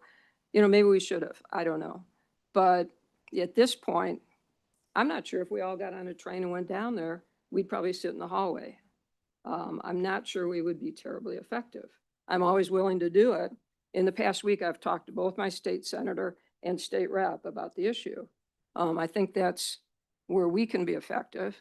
And the other thing that I think has been tremendously effective, which, as the chair said, we were criticized for, was the advertising campaign to generate These legislators are going to respond to their constituents. So rather than Pat Carey going down and talking to some legislators outside of my district, they're going to listen to their own residents, to their constituents. So I think anything we do to generate more pressure. So if there was something we could do between now and next Tuesday to generate more pressure on the legislators to just give us the funding, do what you want with the governance. We all have opinions about what we think is right or wrong, but the funding is clearly the issue that needs to be resolved next week. So, I mean, that's my 2 cents on it. I appreciate all the comments, and the frustration is tremendous, and I'm sure it's worse on the people sitting over there. You know, Pat, we have said from the beginning, led by Leanne, this goes back 2 years at least, that if there was an over focus on governance, the funding component gets lost in the mix. And, one of just looking at what's gone on, there's been so much effort on governance that the funding, which is really what it's all about, it's really about a 30-year underfunding constantly of mass transit. While we have the most efficient, by pure machinations, a system in the United States, it's the underfunding. And then the funding's been lost because there's been so much effort on governance for whatever reasons. On governance, I always sort of smile saying, if you think that regional governance is easy, it's been 3 years for the legislature to try to, and they're still not there, trying to figure out how they're going to balance the suburbs and the city and Cook County. So it's really 3 entities. It's the city, it's Cook County, and then it's the 5 collars. If you think it's so easy, they would have gotten it done by now, which, shows actually how well the RTA system has worked, because we have never had a shutdown of our mass transit system in this area like they have in other parts of the country. We have band-aided our system for decades. This goes back long before any of us were on this board, and done more with less than any mass transit system in the United States, with the lowest funded from the state government of any state in America, its mass transit system. So, there's been a lot of effort on governance, and the funding, Norque, has been sort of, lost in the weeds. And we've warned about that for years. Governance is important, and we are for reform. We've put out our reforms. But I think all of the focus on governance has really hurt what is really needed, which is sustainable funding year after year for the operations of mass transit and moving 1.4 million riders a day. Any other questions, comments, suggestions, beefs? Anyway, if you want to come down, Rob and I will be there, and we'll show you every nook and cranny of Springfield you want to see. And please just let us know at the staff level and we will help coordinate whatever you need. Thank you. And I will say, just in the final, there's so many other pressures on Springfield, from the Chicago Public Schools to the city of Chicago to the Chicago Bears, you name it. There are all kinds of pressures.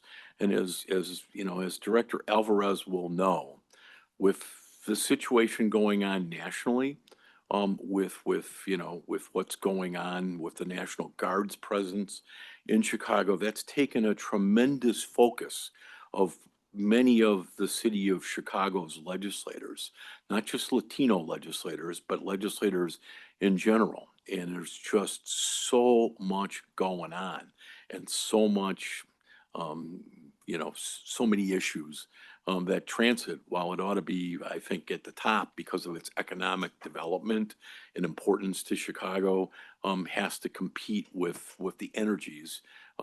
Senator Villanueva only has so many hours in a day. She's been a big champion of transit reform.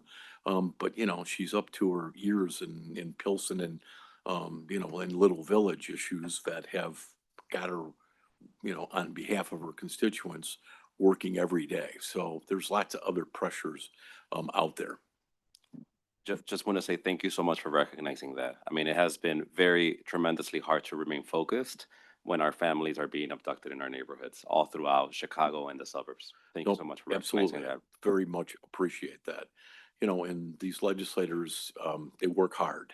That's all I can say. And every one of them is well-meaning.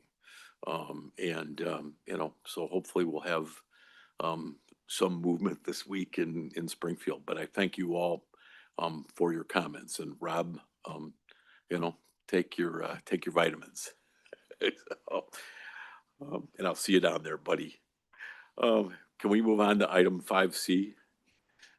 Speaking of those issues, Director Alvarez, let's move on to 5C, which is the US DOT interim final ruling on disadvantaged business enterprise programs and how it affects the red line. And it's just not our city. New York has faced the same kinds of issues. I did see the Attorney General the day before yesterday, and I wish him well. I know he had some hip surgery yesterday, but I did tell the Attorney General that anything he needed from you, Allison, or his staff or our board with respect to this, I know we're going to coordinate with his office, but he's aware that we're there as to help his office on any of this that we can.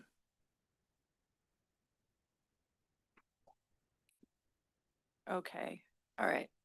Thank you, Chairman. Good morning, members of the board.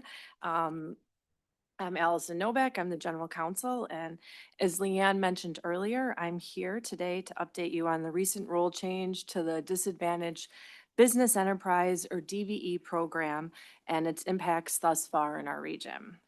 On October 3rd, the U.S. Department of Transportation published an interim final ruling which changes the requirements for becoming a certified DBE. I want to note before I begin that these rule changes don't impact other certification programs such as the Minority Business Enterprise, Women Business Enterprise, or Small Business Enterprise programs. This is strictly for the DBE program.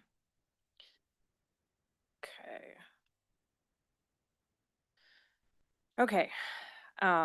So before I begin details about the changes, I want to do a brief overview of the DBE program for those of you that may not be as familiar with it. The federal DBE program was established in 1983 to ensure that small businesses owned by socially and economic disadvantaged individuals could compete fairly for transportation-related projects. Although the program was created under federal law, state law, specifically the RTA Act and the MTA Act, which is the CTA's enabling statute, also require that CTA, MetroPace, and the RTA establish and maintain a DBE program.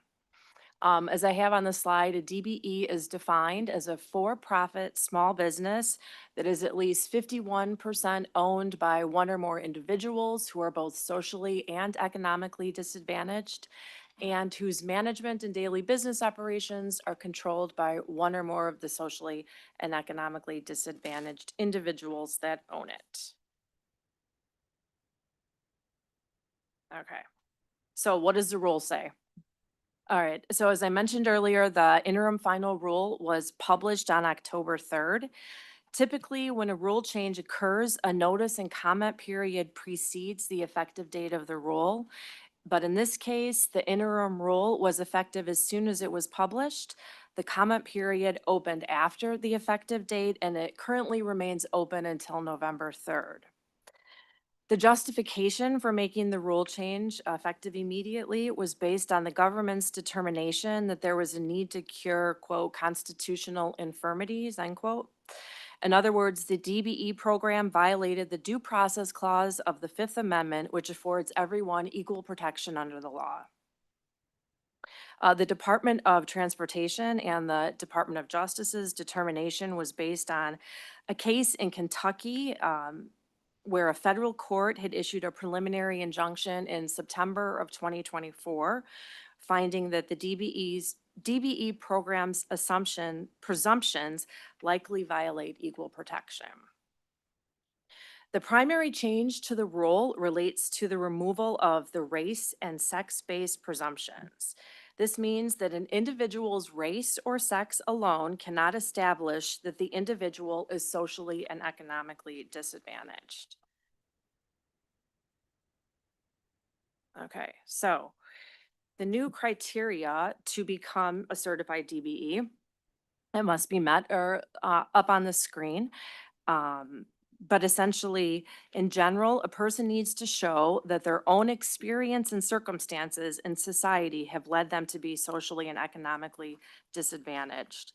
I'm not going to read through all the criteria listed on the slide, but an individual is able to list their gender or race as when they're applying for certification, but they also need to explain how their own experience and circumstances have led to them being considered socially and economically disadvantaged. Okay. All right, so what are the next steps? So effective immediately, all certified DBEs across the United States must go through a recertification process if they want to maintain their status as a DBE. The deadline to submit recertification material is November 24th in the state of Illinois. So the recertification process is being handled by the Illinois Unified Certification Program, or ILUCP. The Illinois Department of Transportation, the City of Chicago, CTA, Metro, and PACE are all certifying agencies through the ILUCP, meaning that firms can apply for certification, and in this case, recertification to those agencies. Just RTA is a signatory to a memorandum of understanding for the program, meaning that the data that's produced by the Illinois UCP is data that the RTA relies on when it sets its goals on projects. So what the ILUCP is doing specifically, they have sent a letter to all certified DBEs in the state notifying them of the need to become recertified. They have explained what that recertification process looks like, and they're holding workshops throughout the region to assist DBEs in submitting their paperwork. As a note, the next workshop is actually this evening at Kankakee Community College from 5 to 7:30 p.m. And I would say that if you are interested in, you need more information on the times and dates of these programs, of the workshops, it's all available on IDOT's website. And there's also a link to that on the RTA's website. Okay, so last but not least, how is this impacting the region? So the interim final rule has only been out for less than 3 weeks, so it's difficult to know exactly what how the changes to the program are going to impact the region specifically. But that being said, there are a couple things that we already know. First, during the recertification process, the entire DBE program is put on hold. That means that RTA and the service boards can't set any contract goals at this time. It also means that agencies can't set contract goals on any non-federally funded projects. As I mentioned earlier, because state law requires us to have a DBE program, also, even our contracts that are funded with non-federal funds cannot have a goal set on them at this time. So that's a freeze that's across the state. The hope is that the recertification process will be completed by early to mid-December. And at that point, everything would proceed as it was before, but that's the hope right now. The second impact that we're aware of, as Leanne mentioned earlier during her executive director report, there has been a federal funding freeze on 2 CTA projects, as well as 2 projects in the New York region. On October 3rd, CTA also received notification from the Department of Transportation that it's conducting a review of CTA's Red Line extension project and the Red and Purple modernization project. DOT, or Department of Transportation, stated that the basis for the review is this interim final ruling. So they have said that we want to look at these projects specifically and the contracting that has taken place under these contracts to make sure that the equal protection clause is not being violated. And while we do a review of your projects, we are freezing all grant funds for those projects. As far as we are aware, as Leanne mentioned, the only other region that has seen this is New York, where 2 projects were also put on hold. CTA right now is in the midst of reviewing this issue and figuring out what they're going to do next.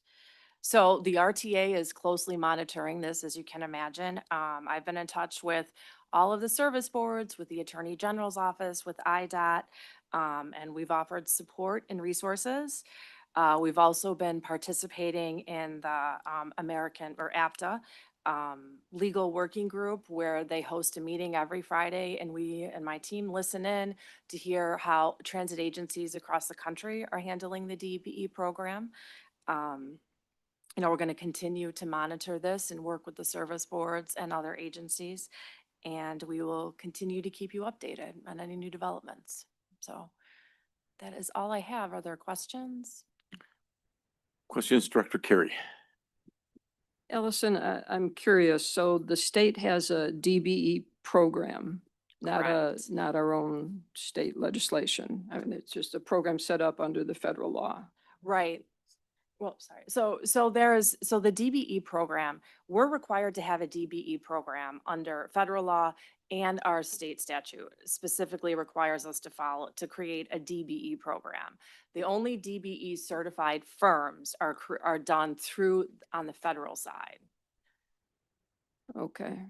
I was just trying to figure out if either Illinois or any state has, separate from the federal law, set up their own legislation. Some do, and there's other entities in the state. So for instance, the city of Chicago, they have an MBE program and a WBE program. And those certifying, they award contracts based on those other certification programs. And they should not be affected by this Correct. change. This is So as strictly- long as you're not, Right. okay. Mm-hmm. So I was just trying to figure out if projects that aren't funded with federal funds, if there was a way around it, more or less, if in the state of Illinois, but it sounds like we don't have separate legislation. The city might. There are some other things that we're looking into right now. The RTA also has a small business program, so that's another avenue to try to figure this out. The thing that's difficult for us is that our statute says that we have to have a DBE program specifically. Okay. So that's the challenge for RTA. But Okay. Thank you. sure. Mr. Chairman. Yes, Director Lewis. Allison, I'm just trying to make sure I understand the spirit versus the letter. Am I reading this correctly where under the new federal proposal, you could have an existing provider that might go back and identify how they've been disadvantaged, and they could then be awarded the business as a DBE, even though they're existing provider, and really that kind of goes against what the original spirit was, which is try and bring more people under the tent. Am I hearing that correctly? I'm not sure if I'm following exactly. Do you? It sounds like if I were an existing provider, I might go back under these criteria and kind of reapply to be a DBE. I wouldn't have changed anything about necessarily the makeup of my company, but I just would follow the criteria that are laid out. Correct. That's correct. So essentially, it's asking for a personal narrative that goes into more detail, explaining how you personally, through your experiences and circumstances, are socially and economically disadvantaged. So yes, your circumstances are probably no different than they were when you originally applied, but now you have to provide more detail. Okay, so it kind of goes against the original spirit of what the DBE program was set up for as we attended in terms of bringing more people under the tent. You don't have to comment. Okay. That's okay.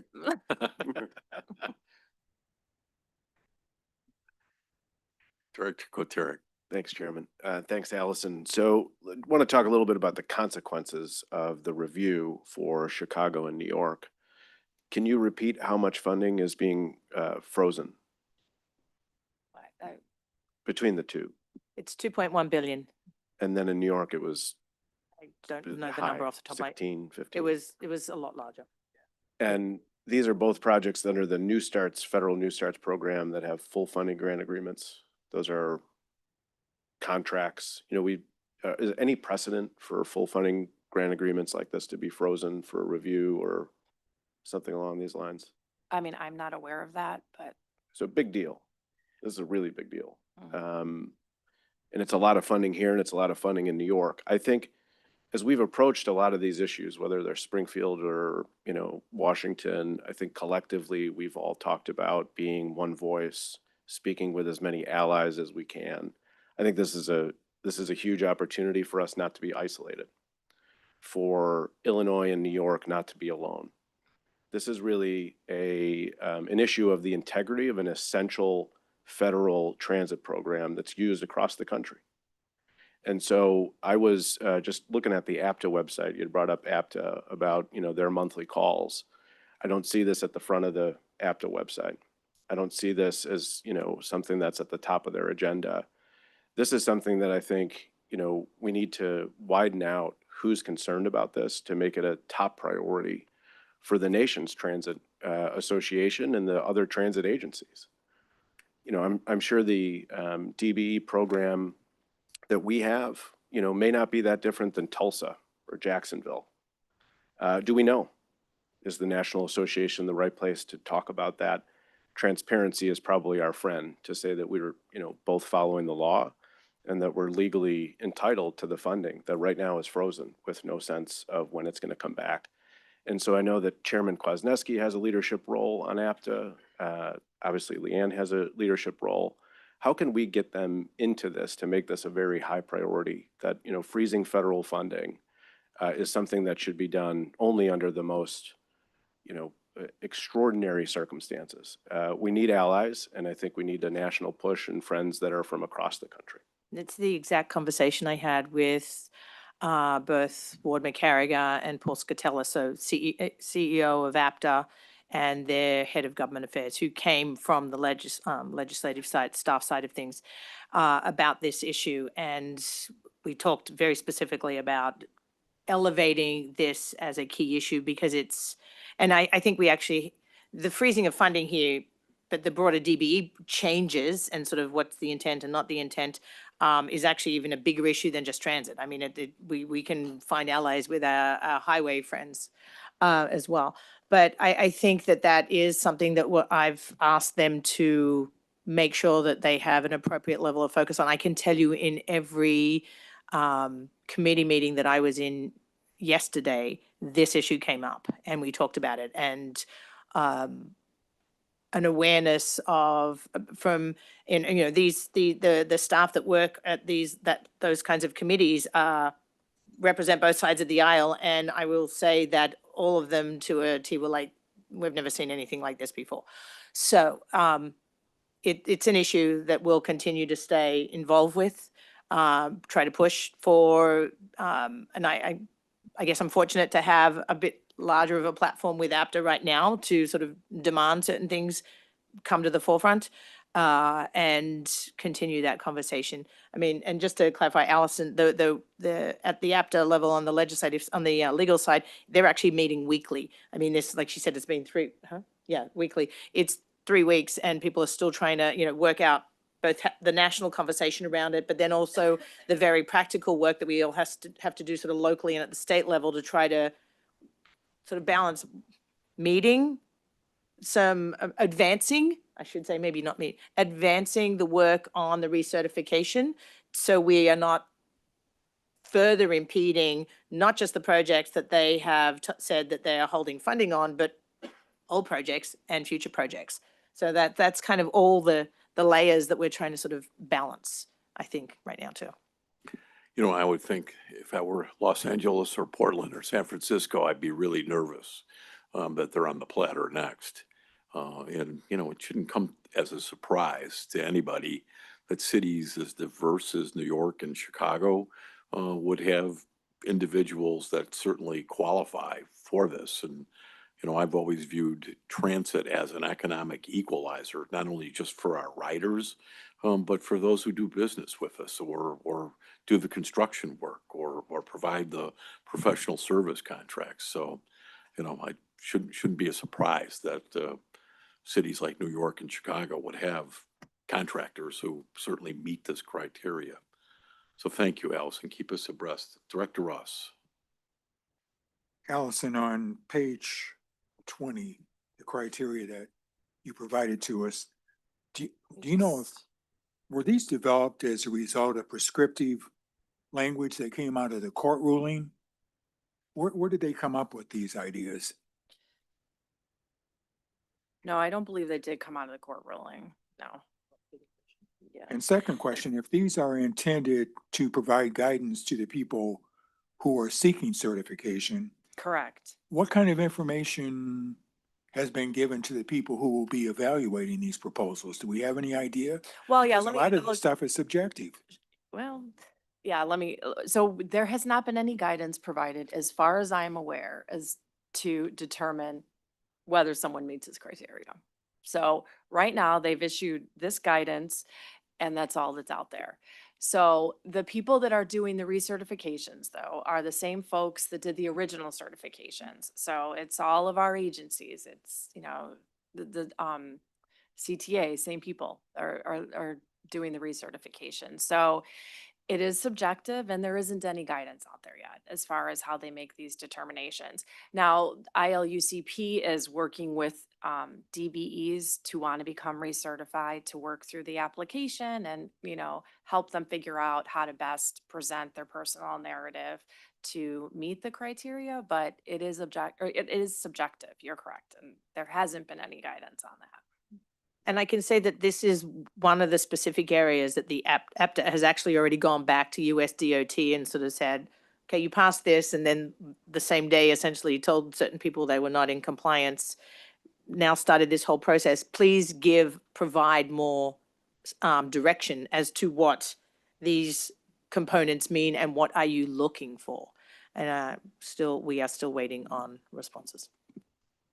So maybe I wasn't listening carefully. So could you clarify for me again what the premise is of the situation that required these changes? I'm still not, what's broken? What prompted it? Right, what's Right. broken and needs to be fixed? Right. Well, so what the Department of Transportation and the Department of Justice have said in this interim final ruling that they issued, they are pointing to this recent lawsuit in the state of Kentucky, where there were two federal contractors that filed suit alleging that they were being, it was unconstitutional, that they were ineligible to participate on particular contracts that had DBE goals because they didn't qualify as DBEs. And they felt that the program itself was unconstitutional.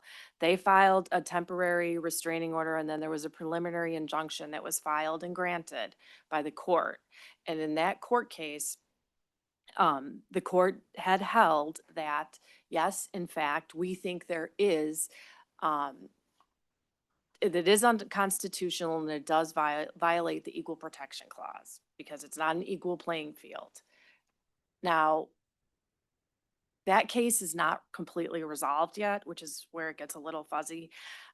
There's a consent decree that was issued or that they're asking for in that case. That hasn't been ruled on. So what has happened is that there was this filing. The Department of Justice and DOT said, okay, an initial court hearing, decision came out. We agree with that decision. We don't want to keep fighting this case. We're going to issue the rule change so that the court case is moot. So they're basing this on a case that would, filed like within the last couple of years. We can talk more offline too, if you'd like me to elaborate a bit further. Yeah, I don't want to belabor this, but I just don't see how these four Yeah. guiding principles, if you will, are going to level the playing field. I don't get it. I understand. Yeah. Thank you. President Ross, you still call him president. Any other questions here. We've not seen the last of it, for sure. So thank you, Allison, very much. Yes, I'm sorry, Pat. Very quick question, if I could, to Leanne. Going back to what APTA is going to focus on this, is already focused on it. Is the position that, is the issue that you're focused on the basically gutting of this by taking out race and gender, or the holding on money without appropriate reason to do so? I think APTA initially is, and again, this is evolving. So I think the initial focus is to support all the members on providing, so looking to get clarity on from USDOT as to what criteria, so sort of more the functional, factual pieces of this. From a political standpoint, I'm not sure they have specific, that they have not weighed in on that. And that's, APTA represents large and small urban, rural agencies across the country that span the political spectrum.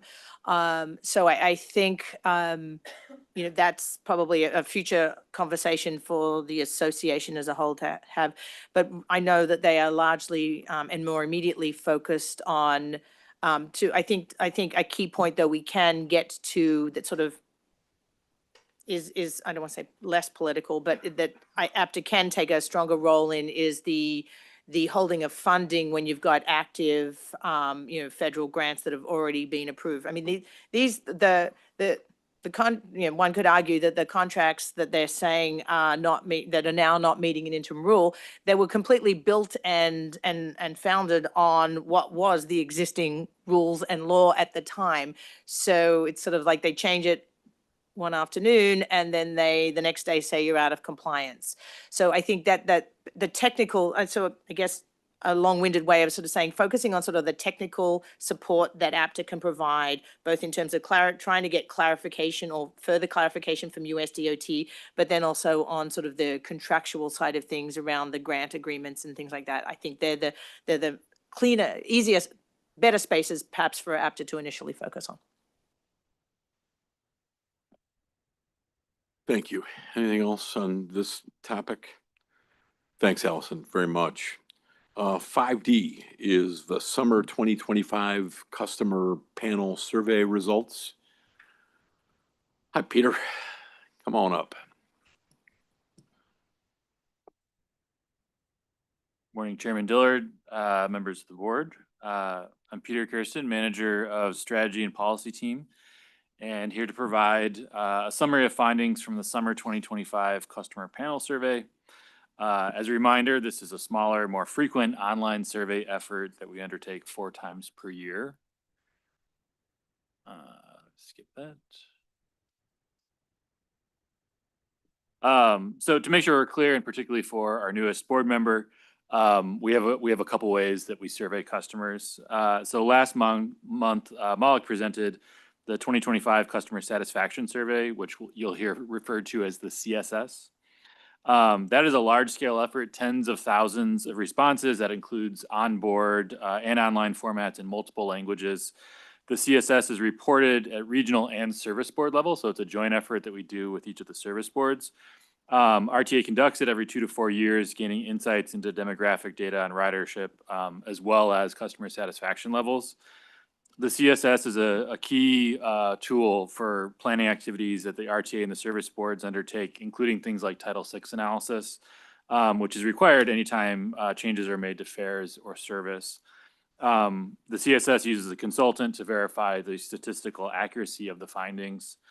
On the right-hand side is the customer panel survey, which is what I'm presenting on today. So this is a much smaller effort. It's online only. While we ensure representation from all modes of transit, we only report findings at regional scale, given the smaller sample size. Topics of the customer panel survey always include satisfaction, service quality, and public safety. And then we ask about special topics as well. The panel is longitudinal. It allows us to look at insights over time, as well as ask riders timely questions about things that are happening right now, like funding and reform. For the panel, we apply industry best practices, statistical best standards, but this is produced entirely in-house by our team.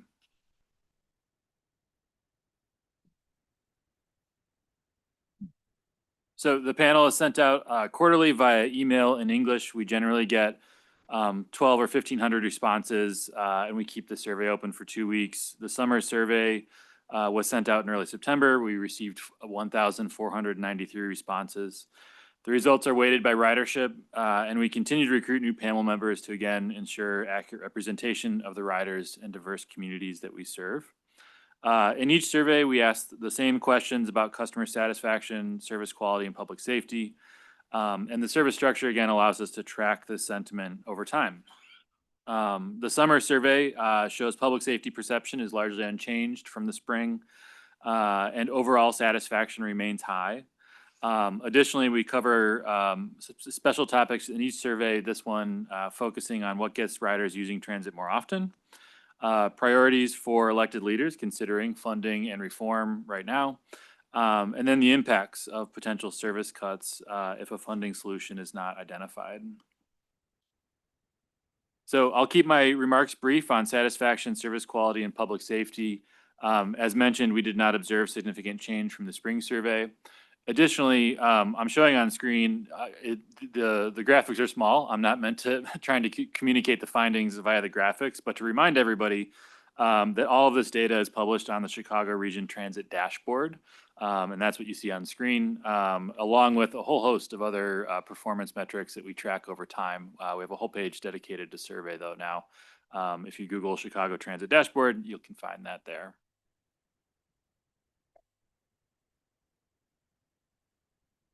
So then to the findings, one slide each on satisfaction, service quality, and public safety. At the top of the screen, we show the question structure, respondents rate satisfaction on a 10-point scale. The findings will reflect the percentage of respondents that rate a 6 or higher. As you can see, all satisfaction measures are headed in the right direction, with modest increases from the last 2 surveys and high rates overall. That includes satisfaction for fare paid, likely to recommend transit services to others. Overall satisfaction, 74.4% or higher, and each of these has shown modest increases from the Q2 and Q1 surveys. Then same structure for service quality, percentage on screen, again, is respondents responding 6 or higher on a 10-point scale. In order of the highest score to lowest, staff, service availability and reliability, real-time information, cleanliness, and overall personal security rounded out.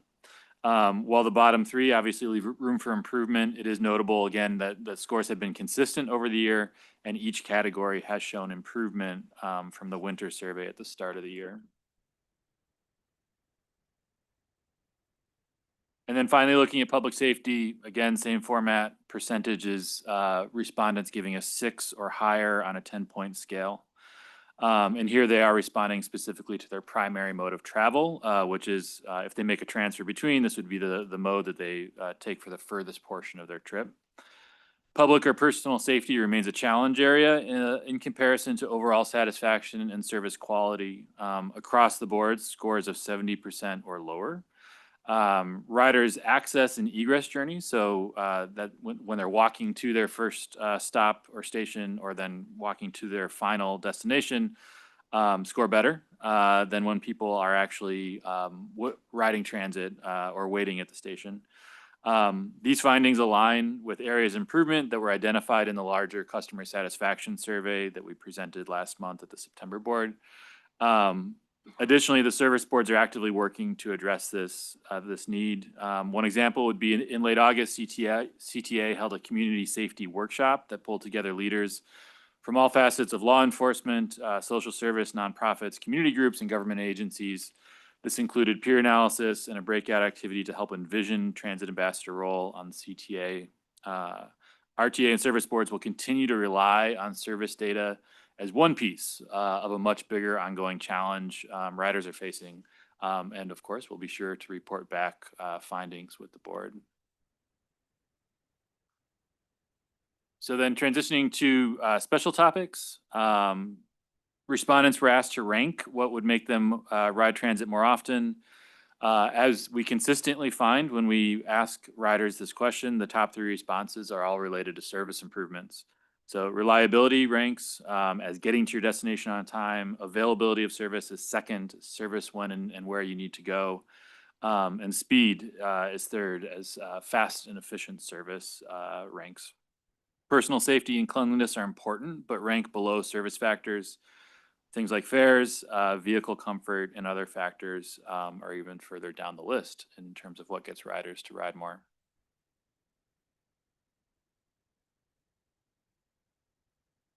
Second special topic was on priorities for elected leaders. So respondents were asked, currently our state leaders are debating how to fund and improve our transit network. If you had 100 points to divide between 5 objectives below, representing how important each objective is to you, how many points would you assign to each? So for example, if you give more, better, and new service, 50 points, that means service improvements represent 50% of what is most important for state leaders to focus on. The findings show that sustainable funding ranks the highest at 30%. Our riders kind of understand the crisis, understand what's at stake. Public safety and service improvements each had just over 22%. Seamless and affordable fares are below at 12.4%, and below that are reforming transit governance at just 12.2%. Riders want our leaders to focus on funding, public safety, and service improvements, and that is clear in the findings here. Then looking at the last two questions focus on impacts from potential cuts. So first, the rider impacts. Respondents here are asked, absent new funding for transit from the state, it will be necessary to make significant cuts to our regional system to balance the budget. Cuts to the regional system have real impacts on riders. And then riders are asked, please rank the following impacts in order of importance to you. So riders ranked longer wait times. Number 1, limited access to jobs and opportunities, increased fares on what will be worse service, tops out the list. Impacts on others who depend on transit ranked 4th. And then lifestyle changes like needing to use more taxis or ride-hail services to get around, staying home or canceling trips if they don't have options, or even buying a bike to get around, all ranked as lower, but obviously important to riders as well.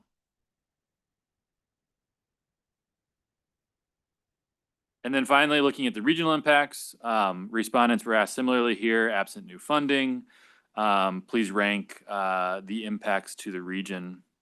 So at the top, make it harder for people to access jobs and education, make it harder for businesses to attract workers, and decrease Chicago's competitiveness. Increase traffic and congestion on roadways, and making it harder for residents and visitors alike to access downtown Chicago for games, events, concerts, and other things, all ranked high on what's on riders' minds regionally. In the middle, decreasing affordability impacts on people with special mobility needs who really rely on the system, and increases to greenhouse gas emissions. And then lower, hurting the regional economy and decreasing the pride residents have in our historic system serving the downtown Chicago area. So the survey makes it clear that riders get it. They understand kind of what's going to happen in terms of service cuts, what will happen to them as riders. And they understand as well how that will impact the system. They understand what's at stake for our region, how critical the transit system is to our economy, our residents and the communities and the broader transportation network as a whole. So the next and final survey for 2025 will be this fall, coming out probably in late November. We'll again cover satisfaction, service, and public safety, as well as a special topic likely related to kind of what's happening right now in Springfield. So happy to pause there if there are questions. Director Alvarez. Thank you. So you said that the survey is only in English, that you don't have it in any other language? The panel survey, we currently are only making available in English. This is something we've discussed is getting resources to be able to do it in additional languages. Okay, and just wondering, are you working with different community groups to get the survey out? So we rely largely on the service boards because it is going to riders. So we use the Ventra app and other methods to connect with riders. I do want to clarify, the CSS, which is the much bigger survey, it's what we use for a lot of critical things like Title VI analysis, is available in a multitude of languages, in a multitude of formats. A much bigger effort, we go directly to riders and community members with the CSS. The panel survey is a lot smaller and more nimble. But. Yeah, I mean, I guess the only reason why I was reacting to it was because since I'm seeing like very similar across the quarters, like in terms of the percentages, part of me is wondering, is it the same people responding over and over and over? So that's why I'm trying to figure out like if it's like if there's any effort to change it, right? To Yeah. try to get more groups, and specifically I'm thinking also of Spanish speaking groups, right? Yeah, this past year, we've put a lot of attention into representation through recruitment. CTA has been really helpful in broadening our network, but there's continues to be work to do there. Occasionally, we'll come and report on demographics and show like geographically where people are responding, what sorts, how they identify racially, gender, age, income. So we can do an update probably at the end of the year with what progress we've made on representation there. Yeah, we definitely should get it in Spanish. Director Carey. Just a quick question on the customer satisfaction, service quality, and the other one, public safety. The way they're presented is scores of 6 or higher, and the percentage of the overall scores that I guess are 6 or higher. And I know this is, the other survey we do is much more comprehensive, but all of them could be 6s or all of them could be 9s or 10s. So it seems like we're missing some information there, or some better way to take a look at, is it just barely over half the people are satisfied or almost all the people? Right. There are a number of ways to interpret a ranked choice question like this. The method we're using, we have updated over time and reflects, again, kind of what's perceived as the best practice industry-wise. We can slice the data in any way the board requests. I mean, we'd be happy to kind of show you more granular detail if you'd like. But that is how we've arrived at that method. It's an interesting way to present it. Sure. Okay. Yeah, it'd be great to see it. A little more detail. Yeah, absolutely. Okay, thanks. Director Gorman. Thank you. Just a quick comment, because it said the survey was sent out, but it's online. That just means it was released online. So this survey is a panel of people. It's an email list of people, and they come and go. We recruit new people to participate. It is sent out via email as a link, and then they go to a link online to complete it. It's not posted publicly. The idea of a panel is that it is a group that changes and is dynamic over time, but it is a consistent set of riders, as we're constantly kind of recruiting again to update for representation. So it comes in an email, they click the link and then complete it from there. Okay, and then how many emails was it sent out to? I think our current panel is like close to 10,000. I can confirm that, but So about 15% responded then. Right. Roughly. Okay. And then just with that, with the bus and train, I mean, if they're emails with all service boards, you can't tell if it's like a CTA bus or a PACE bus or a Metro train or an L. It's all kind of put together. So riders in the demographic data, which we didn't summarize in the presentation this morning, riders will tell us, largely optional. Riders have the opportunity to tell us what is their primary mode. So what do they take for the longest portion of their journey? So if you're a PACE rider who takes a 5-minute bus ride to a Metro trip and then rides Metro for 30 minutes into downtown, your primary mode would be Metro. So we have the 4 modes, CTA bus and rail, Metro, and PACE bus. Then we ask demographic data about who they are, race, gender, income, age. Zip code shows us a geographic representation, ensuring we have people from every county, suburban Cook, and the city. And then we take those results and then we weight them according to ridership on the system.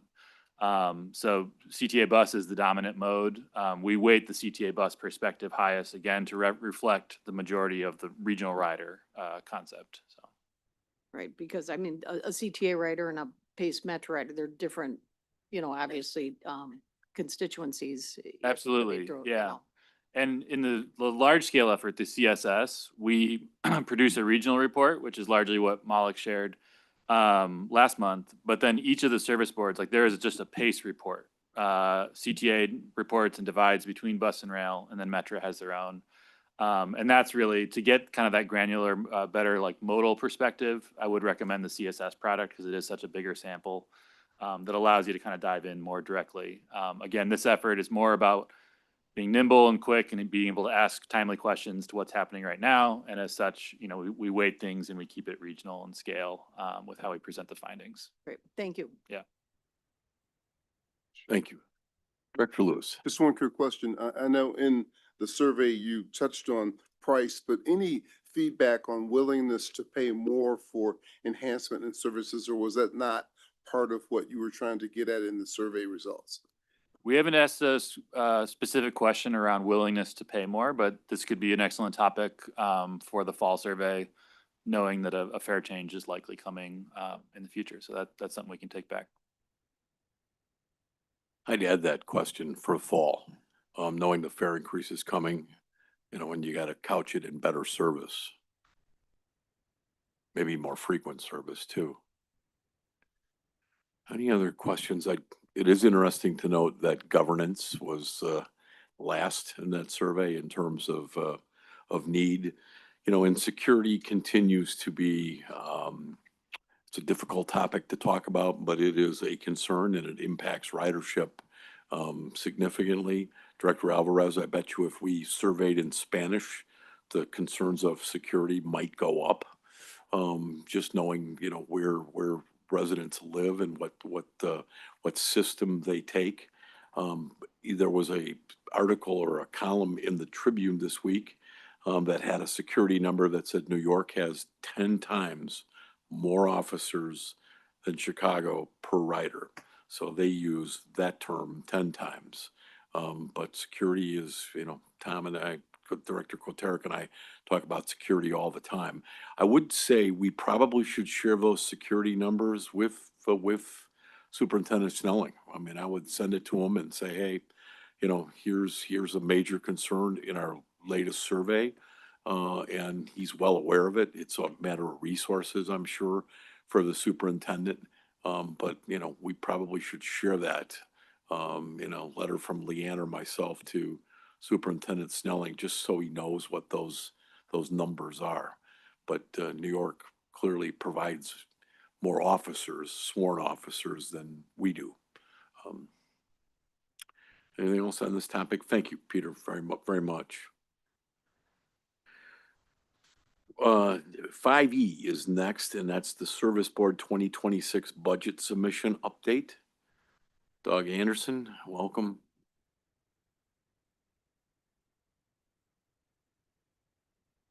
And Kevin. Just for moral support. Morning, Mr. Chairman, members of the board, Doug Anderson, Manager of Budgets and Analysis here at the RTA. I'll be briefing you on our initial review of the Service Board budget and capital program submittals. This information was conveyed in Springfield last week, but I'll be providing some additional detail on the individual Service Board submittals. Notably, the CLIF projections have changed somewhat from what was presented at the ad hoc committee meeting just 3 weeks ago on October 3rd. At that time, we did not yet have the Service Board submittals in hand, and those contained some late changes when we received them on October 10th. In fact, we'll continue to adjust the CLIF projection as we move through the budget process, which can bring additional changes in assumptions. I'll begin and end with our revised outlook of the 3-year fiscal CLIF budget gap. Service Board reserves are available to address $503 million of the $733 million gap in 2026, lowering the partial year CLIF to $230 million. Once these reserves are exhausted, the CLIF projection increases back up to $834 million in 2027 and $937 million in 2028. RTA board funding actions have pushed the CLIF out and thus delayed the first service cuts by a few months. But the size and scope of the future year shortfalls are in line with previous projections. The partial year CLIF of $230 million in 2026 is down significantly from the projection we made 1 year ago, and I'll cover the reasons for that next. Let's take a closer look at sales tax trends, since that is the largest component of RTA operations funding. This is a slide we presented at the August meeting of the ad hoc committee, now updated with the most recent results. The chart shows in orange the estimated impact of the change in the sales tax base due to the extension of RTA sales tax to more online transactions, above what would be considered normal growth, which is depicted in black. The January and February results suggested an approximately $10 million monthly increase, while the March and April results indicated a monthly impact closer to $20 million. May results indicated something in between, around $12 million, ahead of the June and July receipts, which showed a higher impact. These data points have been used to estimate the additional online sales tax funding for 2025, with that increased base also strengthening the projections for 2026 and beyond.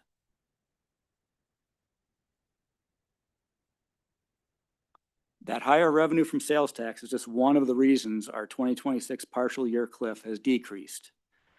A year ago, RTA, CTA, Metra, and PACE estimated that the 2026 plan year would require $771 million in funding to close the projected budget gap.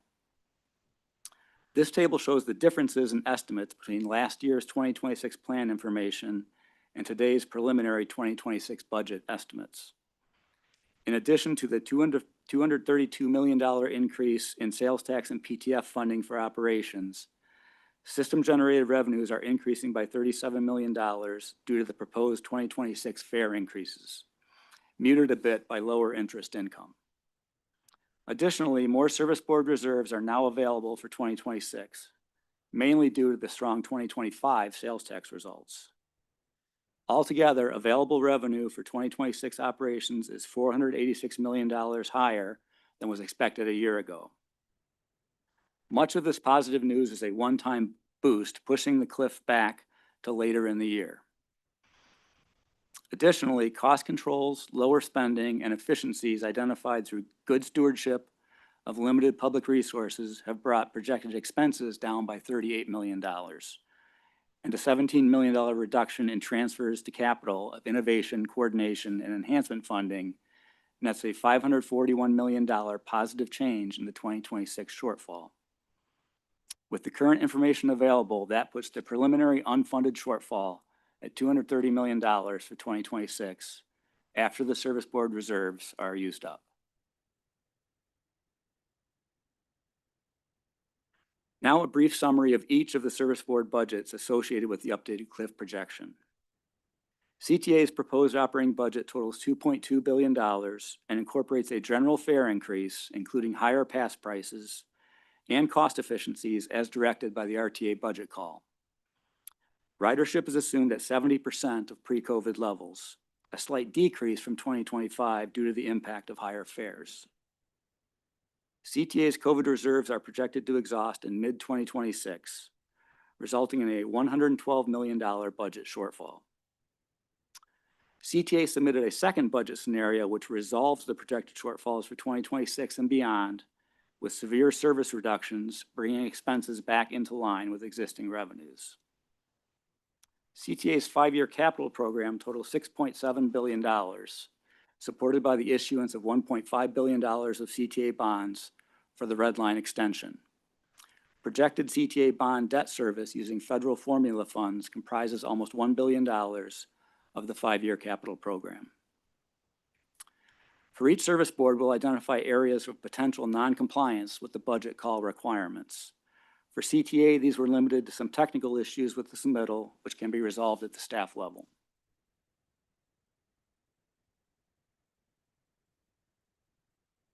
Metra's proposed operating budget totals $1.1 billion and also incorporates a general fare increase, including higher pass prices and cost efficiencies as directed by the RTA budget call.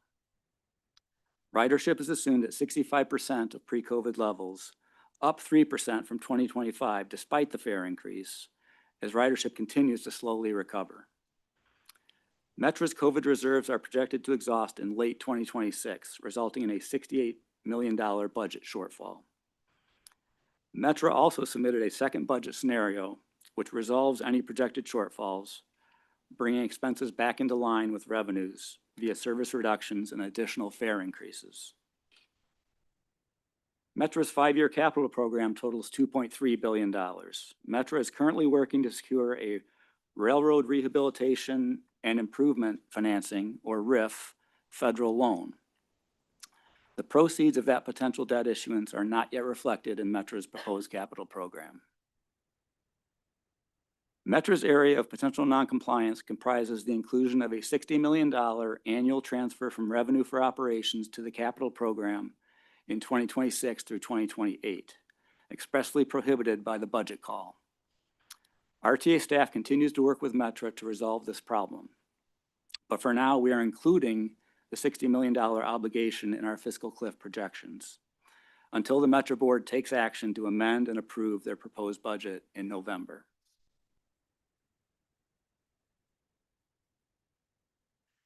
PACE's proposed operating budget totals $348 million and incorporates a general fare increase, including higher pass prices and cost efficiencies as directed by the RTA budget call. Ridership is also assumed at 65% of pre-COVID levels, essentially unchanged from 2025 due to the proposed fare increase. PACE's COVID reserves are projected to last into 2027, avoiding the need for any service reductions in 2026. Following the exhaustion of relief reserves, PACE has included expense and service reductions to maintain budget balance in the absence of new funding. PACE's 5-year capital program totals $364 million with no debt issuances. PACE's area of potential noncompliance comprises the programming of $81 million of reserves to the 2025 capital program via a capital amendment recently approved by the PACE board, with an additional $2 million of reserves programmed in the proposed 2026 capital program. Such reserves could instead be used to support the PACE operating budget, delaying any PACE budget shortfalls until at least 2028. In addition, PACE's capital program proposes the purchase of carbon-fueled buses, despite the Illinois zero-emission bus purchase mandate effective July 1st, 2026.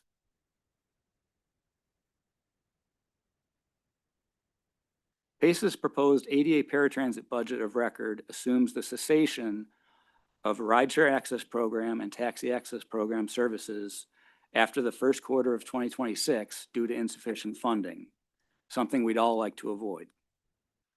PACE submitted a second ADA paratransit budget of $355 million, which continues RAP and TAP service, with details shown here and included in our fiscal cliff projections.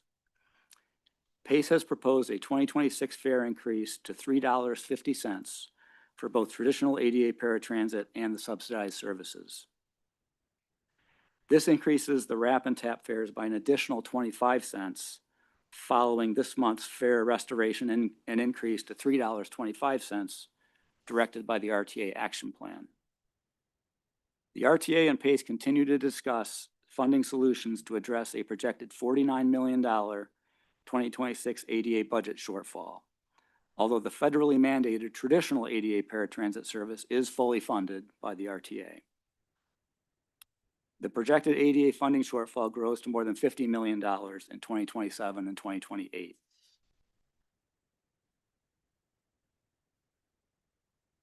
Circling back to the updated regional fiscal cliff estimates I opened with, this table summarizes the projected shortfalls by service board within the proposed 2026 budgets and 2-year financial plans. The partial year $230 million cliff of 2026 grows to $834 million in 2027 and $937 million in 2028, as each service board projects a budget gap which will need to be addressed with service reductions in addition to the growing RAP-TAP funding shortfall. Just to reiterate, for the time being, these projections include the $60 million transfer to capital for Metra in each year.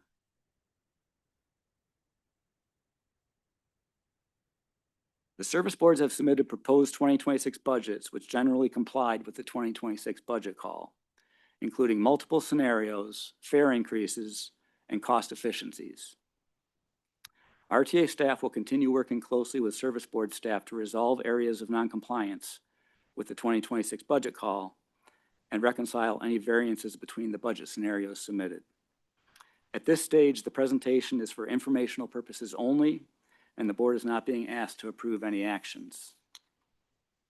Following this meeting, RTA staff will compile and share a list of technical questions with each service board on behalf of the RTA board. Members who wish to add additional questions are encouraged to reach out. Pending any legislative actions in Springfield, the RTA and service boards will continue to monitor developments that could impact which version of the budgets is brought forward for final presentation, particularly as it relates to potential funding or gap funding solutions. And as I conclude, I'd like to hand off to Leanne for the latest on the areas of noncompliance that I identified. Yeah, I just want to underscore some comments, sort of points that Doug was making, that while, for example, Metra's formal budget documents that they have submitted to us at this point incorporate that $60 million of operating to capital transfer, which the board had specifically, when we passed earlier ordinances, said that we did not want to see that happening in an operating crisis. I have had ongoing conversations with Metra's executive director, and I know the chairman have spoken. I think several of you have probably, I understand, have spoken to Metra's chairman as well. We have their commitment. They have heard loudly and clearly that the transfer from operating to capital should not proceed. The reason why we've included it still today is simply because it's in the public documents that they have put forward. And so it's important that we just identify that and recognize that with you.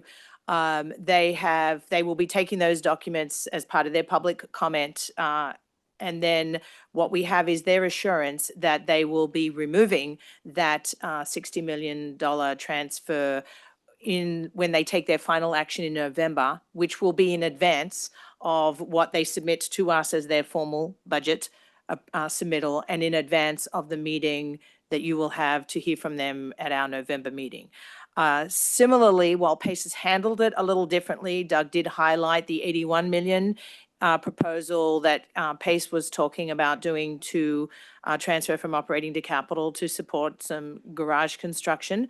I have had similar types of conversations with PACE's executive director and have their assurance also that they will be proceeding to remove or essentially pull back from that. It's not, theirs is not formally, they were asking for the board to do it as a budget amendment. So they have given us their understanding. They've heard this as well, and that they will be looking to amend the potential upcoming budget amendment to remove those items. I just want to clarify that and sort of underscore that for the record, that, you know, we're reporting what's sort of been put out there publicly, but we're understanding. I just want you to understand that what their level of commitment and support is to come into compliance with what they finally and formally submit to the RTA board. Thank you. Dr. Sucker. Yes, thanks, Chair. I just want to confirm and make sure that I heard correctly. With regards to the PACE transfer of funds, that's 81.5 million, and that's a one-time that for 2025 budget, right? But the Metra, as proposed, is kind of across the board for multiple years, right? So they were looking at that from into 27, 28 budgets as well. So that was a yearly transfer. Is that correct? PACE was one time, and Metro is annual for at least 3 years, as they showed in their submittal. And so you believe, though, that the formal budgets that will be presented are going to resolve that non-compliance issue in both PACE and Metro. Is that correct? Correct. In conversations both with the executive directors and their chairs, that is the commitment that they have made. All right. Thank you so much. Thank you, Chair. Thank you, Doctor. Director Lewis. Thank you. Doug, two quick questions. One, in terms of the fare increases across the three service agencies, did we have any input in terms of what the fare increases were? Because I know the numbers vary from agency to agency in terms of how much they increase their individual fares. As part of the earlier ordinances that you passed, the RTA board had requested an average 10% fare increase from the region, and then we allow them that flexibility to sort of look within both their operating budgets, and you know they've all got layers of pass structures. It's, it's not sort of one size fits all. So allowing them that flexibility to create a fair proposal, a fair increase proposal that meets the sort of the needs of their organization and responds to sort of the nature of the service and the customers that they serve. So that's why there is some sort of variation. It's not 10% for each individual one. And what was CTA's was, I believe it was 10. And yeah, approximately 25%. And then Metra's averaged, because across, their zone fares averaged at 13%, for example. So there's probably a little more flexibility possibly in that fare structure, or at this point in time, is it pretty much? Yeah, so I think as you also know, under the current law that in the statute that we operate, the RTA does not have the authority to actually set the fares. So that's why through our ordinance, we sort of set a suggested target, shall we say, and ask them to sort of comply with that as part of the budget work. I know it sounds cumbersome, but that's kind of the way the law is written. Again, back to earlier conversations, this is one of the core areas where we think that a central entity could have stronger authority, if empowered to do so, to actually be more directive in that. And my second question is kind of indirectly related. The recovery ratio, which we worry about compliance with, I guess I keep thinking that, if they didn't, or if there was non-compliance with the recovery ratio, and we're looking at absence of funding from the state, how important is that? I guess is the question I wanted to ask. Feel free to jump in, but I mean, just it's very worrisome to us. It is important. Obviously, it's a requirement that the fare box recovery of what is currently set at 50% because is met.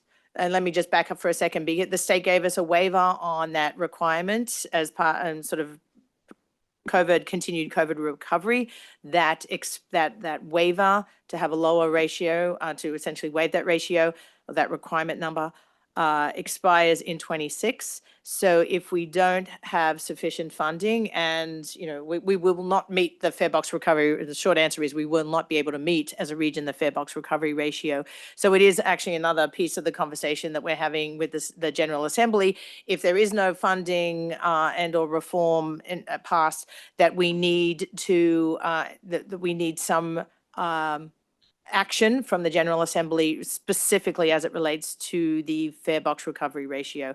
The reform agenda had contemplated a formal adjustment to that, which we completely support. And it has been an ongoing point of conversation when we've met with, House and Senate members to make sure that that is on their agenda. Is there anything you want to add? If we fail to meet the 50% ratio on an actual basis, which at this point we would for 2026, fail to meet it, the RTA Act requires clawback by the state of our PTF funding. And the problem is so large that they would essentially have to withhold all PTF funding, which is over $600 million, which of course is catastrophic in its own right. So yeah, very important to get some relief there. It's a big problem. Hopefully they could fix that at least.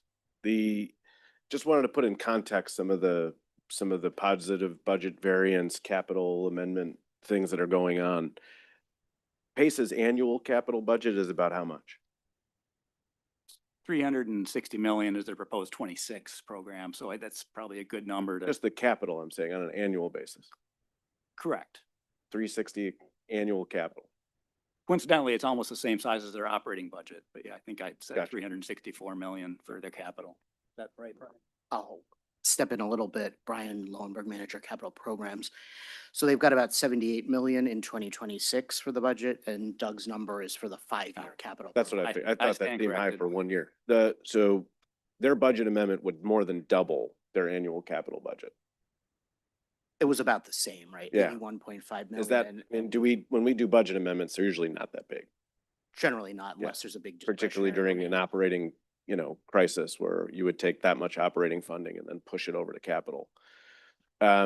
Just wanted to put that in context because I think it's really important for us. We talk about governance, who makes decisions, major capital investments at the regional scale is something that is our current duty. And I think probably the future duty of whatever comes in here and we all turn back into pumpkins. The second piece is the bridge program. I just wanted to offer some comments and really appreciate Director Carey for raising this during the ad hoc hearing about shifting that operating funding over to the bridge program. I want to say that that bridge program is really important. You know, I mean, I think I want to give credit to Jim and the leadership over there for really thinking long-term about very old and aging infrastructure, and think that it honestly should have probably happened a long time ago, that they had a multi-year dedicated, you know, capital plan that had debt in it. Metro has never issued debt, which totally an anomaly in the industry. And so that's what they're going after. It's just the timing's really bad. And so, you know, it's really about a pause of doing that. But I think it's also worth us having a public discussion about that precedent-setting investment that they're going to make. And I've raised this in our last budget hearings. Many of the bridges that they will be investing in are not their own bridges. So they don't own their own future. They will be investing in freight railroads where they are often in a very contentious relationship about capacity and access and how many trains can get in there. I want us to have a public discussion about whether or not those investments are delivering for the public and the riders. What are we getting for providing bridges that are going to have shared benefit for freight and customers? And to really look at what our peers pay and what they get out of that. Let's benchmark. Are we doing just as well? Are we getting a good deal? Are we getting a bad deal? Because the debt that they're going to issue, ironically, is looking at USDOT as the lending vehicle for that at a time where we've all talked about some of the issues that we've had. But maybe it's going to come up to us. Maybe they'll ask us for debt. You know, we don't know, but I think that that is worth a specific conversation because it's a very important thing that we should do, but we should do it for the best effect. The third piece is, again, just sort of like more broadly about this capital investment at the regional level. Did I hear the red line extension that the debt issuance, that the payback was federal formula funding that was dedicated to, is that right, Doug? Yeah, that's what CTA is proposing. Presently, up to 50% of their federal formula funds per the board are allowed to be used for debt repayment, and they use approximately that amount. Gotcha. So, as Doug mentioned, I think, again, these are really big decisions that I think for a very long time we have either allowed by law, by governance, by precedent, whichever, you know, perspective you want to take, have let service boards make really big decisions about capital funding that is then sort of walled off, you know, and that's what we're going to do. The bridge is one, spending twice of your operating money into doubling your capital budget to build bus garages in Wheeling, building a brand new extension for $5.75 billion. We need to roll these discussions up and really have a discussion about where and how we prioritize investments at the regional scale. I think all of that is coming to a head at the same time we're having an operating crisis, and they're starting to merge. And each one of these service boards are showing when you make individual decisions, it does not benefit the entire region. And I think, you know, this budget discussion that we're going to have, the questions that you have are coming at a really critical time. And so really appreciate our opportunity to ask those questions and set the table for a discussion that's going to be really important come November. Very true. And I would point out in our RTA reforms that it may move over to NETA if that's what they're going to do.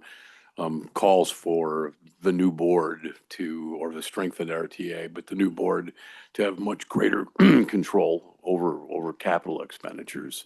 And we should have a session. Jim Derwinski did a very nice job last month describing, you know, the bridge program, but we ought to have a real panel on that. And I always ask him, does he still have bridges made out of timber? So, they're dwindling, but there still are bridges made out of timber. Director Colson. Amen to what you said, Director Kotarek. And kind of as a follow-up, let me say this. In my decades now on this board, CTA debt has always been an issue come budget time. And most years it's up to a third of their capital expenditures goes to debt service. This year, as you pointed out, the elephant in the room is the red line extension. And it seems to be coming at the worst possible time as we face the operating cliff. But I want to note that the Tribune last week in an editorial called for a hard-headed rethinking of the red line extension 5.75 billion is impossible to justify. They called it, they met the numbers with disbelief and consternation. These are the Tribune's words. And the CTA proposal to float bonds to pay for it represents half of the capital debt of the last 24 years of the CTA, according to the Tribune.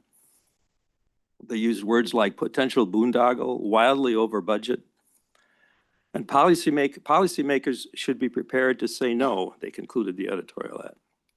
Now, I don't know if these sentiments are right or wrong. As you point out, the RTA had very little input on the red line decision initially. And that is a pity, because I think we could have been very helpful working together. Metra had very little input. Metra has two parallel lines where this red line crosses the Metra tracks. It goes right over the Metra tracks. There's no effort to coordinate, stop there or anything. We don't know if the new red line extension ridership is going to take customers from Metro or not. There was no conversation apparently, or very little, between service boards. That's one of the issues with governance that you brought up. But in any event, somebody needs to do a critical analysis. When they say policymakers should be prepared to say no, that's pretty draconian, but that means us, I guess. We're the only policymakers left. So I think we need to find out realistically how they're going to pay this debt, because our grandchildren apparently are going to be paying it for the next 40 years. And then some of the proposals I've seen the CTA float, they were going to make no capital payments for 44 years on this debt. I don't know. I haven't seen the terms of this, but it's going to be part of their budget. Then we need to know the impact that this debt is going to have on other capital projects and on the state of good repair. It's got to have a profound impact going forward on what the CTA can or can't do. So I'm not prejudging the issue. I think these are hard questions that we need to ask, and the CTA ought to be prepared to justify these, not only to us, but to the public at our budget hearings. And I look forward to hearing, and I hope the staff will include that in their questioning of the CTA, and I certainly would intend to question them about this, not in any kind of a hostile way, but we need to find out how much this is really going to cost us and whether it's worth it, frankly. And Director Carey.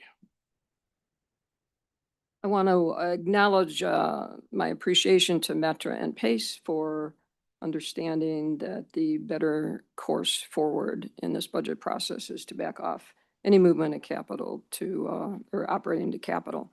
So I appreciate that, and echo Director Kotarik's comments about the bridge program. I did have to have a brief conversation with Metra Chair McMahon a couple days ago, and suggested that we have that they need to educate us about what they're doing and outside of and after this budget process is over. But there are, there's a lot of questions that you've raised. There's questions about, how they manage going forward, and is putting 60 million every year, from operating to capital once everybody's back on track with having enough operating to fund operations, but is that the right project, the right process, and what specific projects are they going to be putting out there? So anyway, so I think we'd have an education, a broad discussion of that program, raising some of the issues you've raised as far as ownership of the bridges. And I'm glad both PACE and Metra backed off of moving operating to capital, because that would have caused me discomfort when it came time to vote on the budget in December. But there remains one thing that is in the budget right now, which is to stop wrap and tap cold on April 1. And I would have difficulty voting on a budget that did that. Now, I know that staff is working with PACE to try and find a way around that, but I think I think they need to be very crystal clear that at least there'd be one vote against the budget if it shows it just stopping cold after the first quarter. So I trust that they will come to the table and work on how to make that happen, because they do have the reserves to fund that 49 million shortfall. Thank you. Absolutely. And I want to echo thanks to Chairman McMahon of Metra on the bridge program. He's very thoughtful and he's really into this, and he's been great to work with. And thank Jim Derwinski and Janice and everybody there as well. Over here, I saw hands up. Dr. Sattergaard. Yeah, thank you very much, Chairman, and I thank you, colleagues, because I agree wholeheartedly, Pat, with your commentary with regards to wrap and tap. I agree absolutely, Tom, with your comments with regards to the bridge program. And Bill, I agree with the sentiments, I think, which are much published and discussed in McHenry County relative to the expense of the red line extension.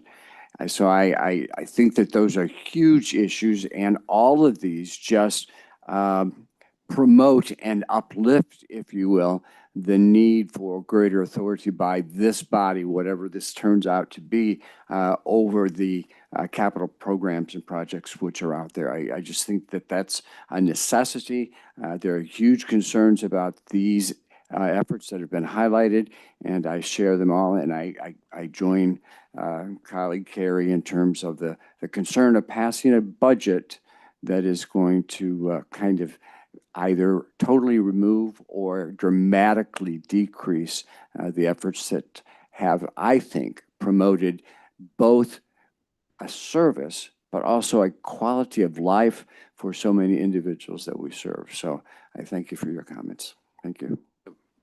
Director Yonan. Yeah, thank you, Chairman. And Director Katark, again, on that Metra opportunity, I mean, please, board, understand in his words, the opportunities that are out there with these bridges, with the railroads. This isn't really about Metra not doing something, but just their inability to be able to leverage our region behind how these bridges are going to be an opportunity for us to go and open up some agreements with the Class 1 railroads. Some of you might have heard of the CREATE program, where there's hundreds of millions of dollars of investments going on throughout the region, and the railroads are only required to pay 5% of that program. The rest is coming from the state DOTs, City of Chicago, Cook County. And so perhaps just to be able to open up that program to say, here are more opportunities. I had the privilege of the years back in my transportation days to be lobbying, Mr. Katark, when he was in the congressional offices, asking for those funding. And the question always had came up, how can we get more from these Class 1s? So this really is a great opportunity for this agency to be able to be that partner with Metra to go after some of those private dollars that are sitting. So again, kudos to you, and just for everyone's edification here, we really got to go after that opportunity. So thank you, Chairman. And I think the current IDOT secretary is, she'll get this and be very helpful as well. Any other questions of this particular panel? Thank you very much. Appreciate it. All right. Next, I guess, is 6A. As we get to the end of the agenda, it's the approval of travel expense reimbursements. Any questions or comments here? If not, I guess we need a motion by Director Ross, seconded by Director Yonan, that we approve 6A. And Jill, will you take a roll call on that? Absolutely. Director Alvarez? Director Carey? Aye. Director Colson? Aye. Director Gorman? Aye. Director Groven? Aye. Director Jenkins? Director Katark? Aye. Director Lewis? Yes. Director Mondero? Yes. Director Rotondo? Yes. Director Ross? Yes. Director Ryan? Yes. Director Sauger? Director Walker? Aye. Director Yonan? Yes. Chairman Dillard? Yes. Motion carries. Thank you. That's approved. Item 7, we're taking a little different order today, is the public comment segment of the meeting. I know there's a couple of people here in person. We certainly appreciate your patience out there. And there's a reminder that your time period is limited to about 3 minutes, although I've never given anybody the real hook. But public commenters that I know are signed up to speak are Ken Newman and Carrie Lee Patterson. And there's, I think, a couple more. But Ken, are you out there? Come on up. Thank you very much for your patience and being here.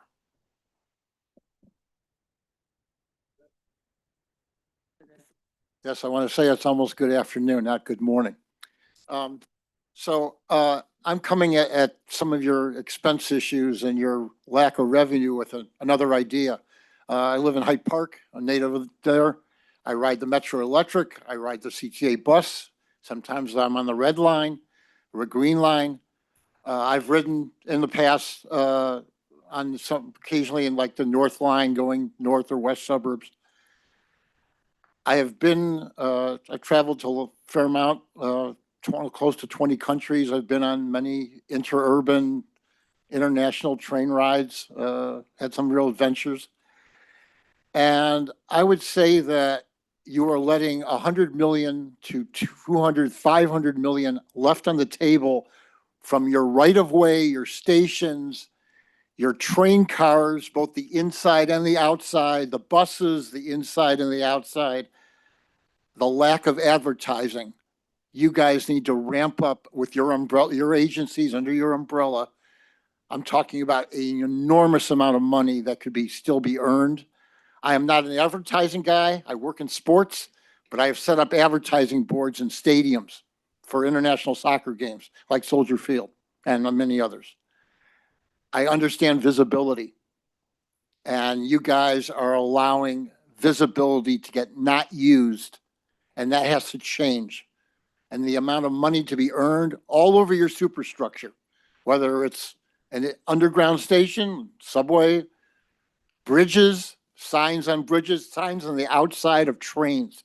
It may look ugly, but if you're in the black instead of in the red, then you're doing the right thing. All I know is that I have seen advertising in many different forms on public transportation in many cities around the world, and this has to change here.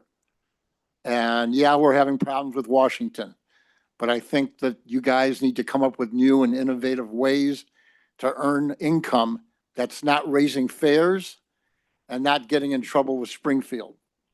And so I ask you to open up your right of way for every single metro line, for the CTA, every bus line, and let's make a huge pile of money and change the way that advertising is what works.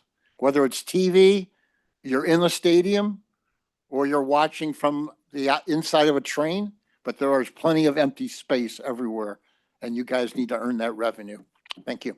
Thank you. I wholeheartedly agree with you. Our bus stops, the JD Deco, or however you pronounce it, is, you know, a huge revenue generator with their advertising. And nothing would please me more than to see my 1956 Eisenhower delivered rail car that I ride in on every day, skin for a casino or anything. And actually, I like what skinning looks like on the cars. I think it's pretty neat looking most times. Thank you very much. Carrie Lee, are you here? Come on up. Thank you very much for being here. Love your beret. Thank you. Hello.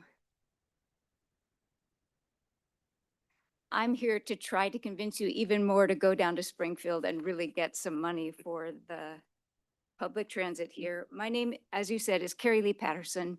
I have been a professional actor and director in Chicago for 25 years, and I took the Red Line to get here today. I habitually take all 8 L train lines, a variety of CTA buses, several metro lines, and a handful of PACE buses to get to and from work. I take exactly the same to get and find work because I go to auditions and interviews in places all over the city and the suburbs. I do have a disability, as you can see, and driving is not an option for me, and riding a bike, unfortunately, is not an option for me. I take public transit at all hours of the day and night, sometimes leaving to get to set for a hair and makeup call sometime before sunrise, and sometimes leaving work, maybe a late night show in the western suburbs to get home in the wee hours of the morning. And I am therefore on public transit with so many other workers. First shift, second shift, third shift, this city runs on public transit. Another group of people who rely on public transit are theater goers, concert goers, sports fans, entertainment seekers. They go out for dinner before the show, or they go to the bar after the show, sometimes both. Those people have stamina.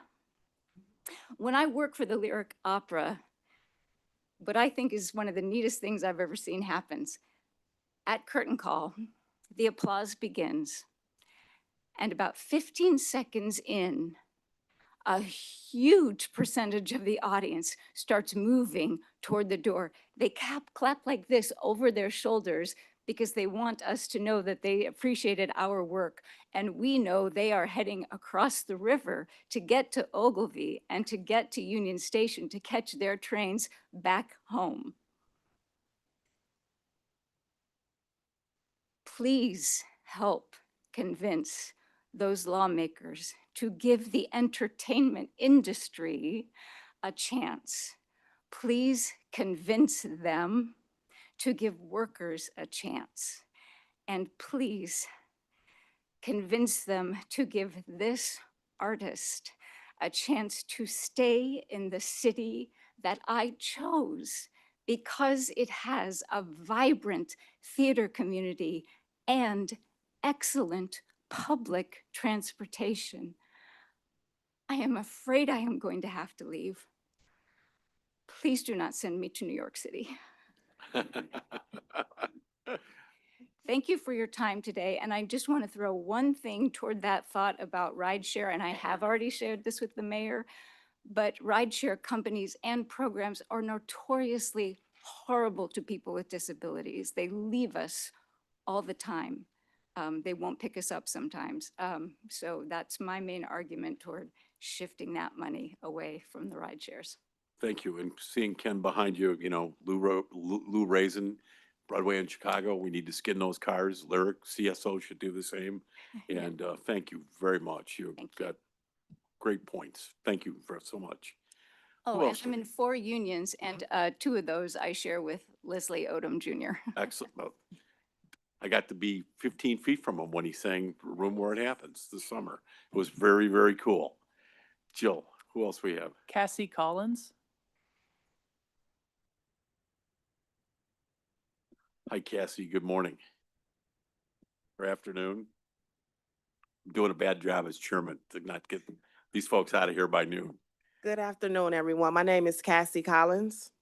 I am a CTA customer service representative, and I'm also the Assistant Secretary Treasurer for ATU Local 308, which is the transit union that represents the rail operators, the flaggers, my fellow customer service workers, and many others.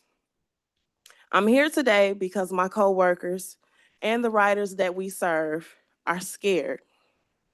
Scared for our jobs, scared for their families, and scared for our future. Unless the RTA works with Springfield to solve the transit fiscal cliff during this veto session, we are heading straight for a disaster. The clock is ticking. The General Assembly has until next Thursday to pass real revenue and reform. Transit workers are in limbo, waiting for a bill before layoff notices go out. Riders don't know if their daily train will still exist next year. This uncertainty isn't hypothetical. It is hurting people right now. Inaction has real-life consequences. As the fiscal watchdog for CTA, Metra, and PACE, the RTA must lead. Our transit system has been underfunded for decades. Now is our chance to fix that. If we fail to act now, we fail Illinois. We can't afford to keep kicking the can down the road. From Carbondale to Rock Island to Chicago, we need bold action now. Not after the next crisis, not after more hearings, and not after more meetings. Right now. Years of rallies and meetings and town halls have made it clear Illinois wants safe, reliable, and fully funded public transit. Let's deliver that. RTA, transit workers, and riders are counting on you. Our families are counting on you. We can't afford to leave Springfield without a bill that includes revenue and reform. We are out of time. Get this done. Thank you. Amen. Thank you. And as you've heard me say throughout the meeting, thank you to the ATU. You've been great partners in Springfield, and we've got board members that sing your praises here constantly. So thank you for what you do. Thank you. Leo Wong.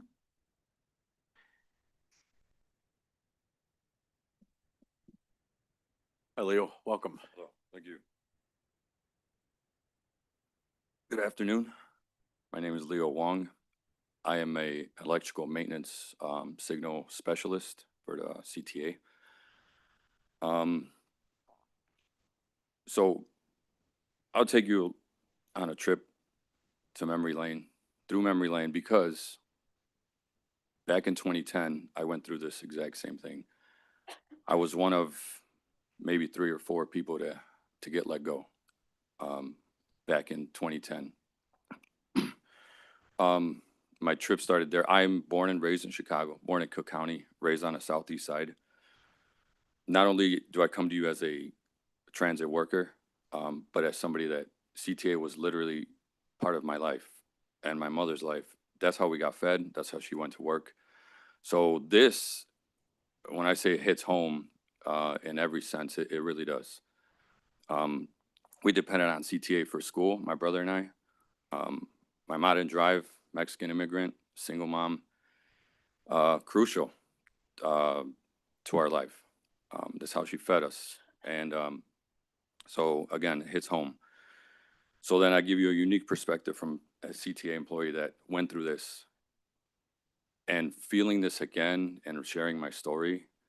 So I go through moments of how it made me feel. I mean, you're working, every day is so uncertain. You think, okay, so I was always preached to, hey, you're here at CTA, kid, you're good, you don't have to worry about anything. 6 years later, the pink slip started coming out. The same thing is happening now. What I went through, I questioned it. I was like, why is this happening? And I actually did get laid off and never got called back. And now having the voice and representing coworkers, I represent not only coworkers, but people standing at the bus stop. I work on the south side, so I pass through 63rd and Prairie going west every day. Those kids standing there at those bus stops, I represent them. Moms taking their kids to school on the bus, because I see my mom there. So again, hits home for me pretty hard. What I did want to say also was around the time that I did get laid off, and usually comes around the holidays, just a mental strain and the toll it took on my mental health was devastating. Hoping for that call back that never came was pretty hard. I was lucky. I was able to come back and not reinstated. I lost all my time. My retirement age went from 55 with 26 to 65. So I lost essentially 10 years of my free time when I choose to retire. So it does have an impact for the future. And I worry not only about myself, what I truly worry about is the new hires coming in, what their future looks like. And that anxiety with people with children, families, it's an uncertain time. And I'm concerned, very concerned for them. And for kids, mothers, people with disabilities, this transit system literally has helped everyone in this city. Everyone can take it. But yeah, I'm here to plead with you guys to talk to Springfield. This impacts all sorts of neighborhoods. I'm from the southeast side, but I understand it affects everybody in the Chicagoland area. So not only the city, but the suburbs. And I know it's cliche, but think of the kids, because I was one of them. And it truly, it was a life-changing thing to us to have reliable public transportation. So, and yeah, I leave you with that, and thank you for your time. Thank you. Excellent testimony. Thank you very much. And we use the word sustainable when we're looking for a solution here, so that we don't have to go through this. And so we need sustainable funding from Springfield. But thank you, Leo. Your testimony is great. We should get him on video, one of those. Thanks, Leo, very much. Yes. Penny McCoach. Penny, you out there?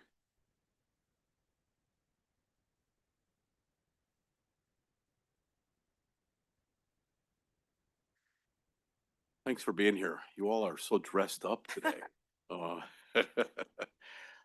Well, Thanks. good afternoon. I'm Penny McCoach, President Business Agent for ATU Local 308. I am a CTA worker. Um, CTA worker that is now the president of ATU Local 308. I was a switch worker for the CTA. And yes, I was around in 2010 as well as one of the as a worker when we had the layoffs of my members, ATU Local 308. I represent the Rail Operations Department, Customer Service Assistants, flaggers, track workers, and so forth. I represent 27 classifications for CTA. So the uncertainty for my members is devastating. I've been getting calls every day wondering from my members, if we're gonna have a job when Thanksgiving comes. Is my son or daughter gonna be able to go to college? What is going on with the funding? Is RTA and the legislators on the same page in getting this done? And what I've been telling my members is ATU has been working very hard with legislation. We welcome RTA. Labor welcomes RTA to sit down with them as well. And that we are looking for a substantial funding, not just a Band-Aid to put on the problem. And that is what's been going on for years, a Band-Aid. And as you guys have heard the statement before, it's kicking the can down the road. And if we have an opportunity right now to fix the problem. And if we need to come together and fix the problem so we can have reliable, safe transportation, not only in the Chicagoland area, but in our suburban area as well. We're all one when it comes to transportation. We live in a city that has a transportation that is world class. And if we apply the money that needs to be applied there, we can be one of the cities, #1 cities with a transportation system. So I'm here asking that RTA works with legislation to get this done so my members won't receive pink slips to be laid off, so the public can know that they have a reliable bus or train coming to their neighborhood 24 hours. And I just want to say that one more thing is that with this time, if we all just stand up for what's right for the city and the college counties and so forth, and provide the funding that needs to be done, we can get it done. So let's get it done. Thank you. Agree with you wholeheartedly. Thank you. We have any other witnesses? Excellent. Thank you. Those were all tremendous witnesses and really appreciate them being here.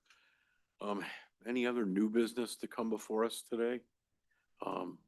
Very good, informative meeting, very helpful, even though we didn't have a lot of action items today. It was good to be here and hear this. So how about a motion to adjourn? Director Groven moves, we adjourn, seconded by Director Rotundo. All those in favor say aye. Aye. Opposed, nay. The ayes have it. We are adjourned. Thank you very much.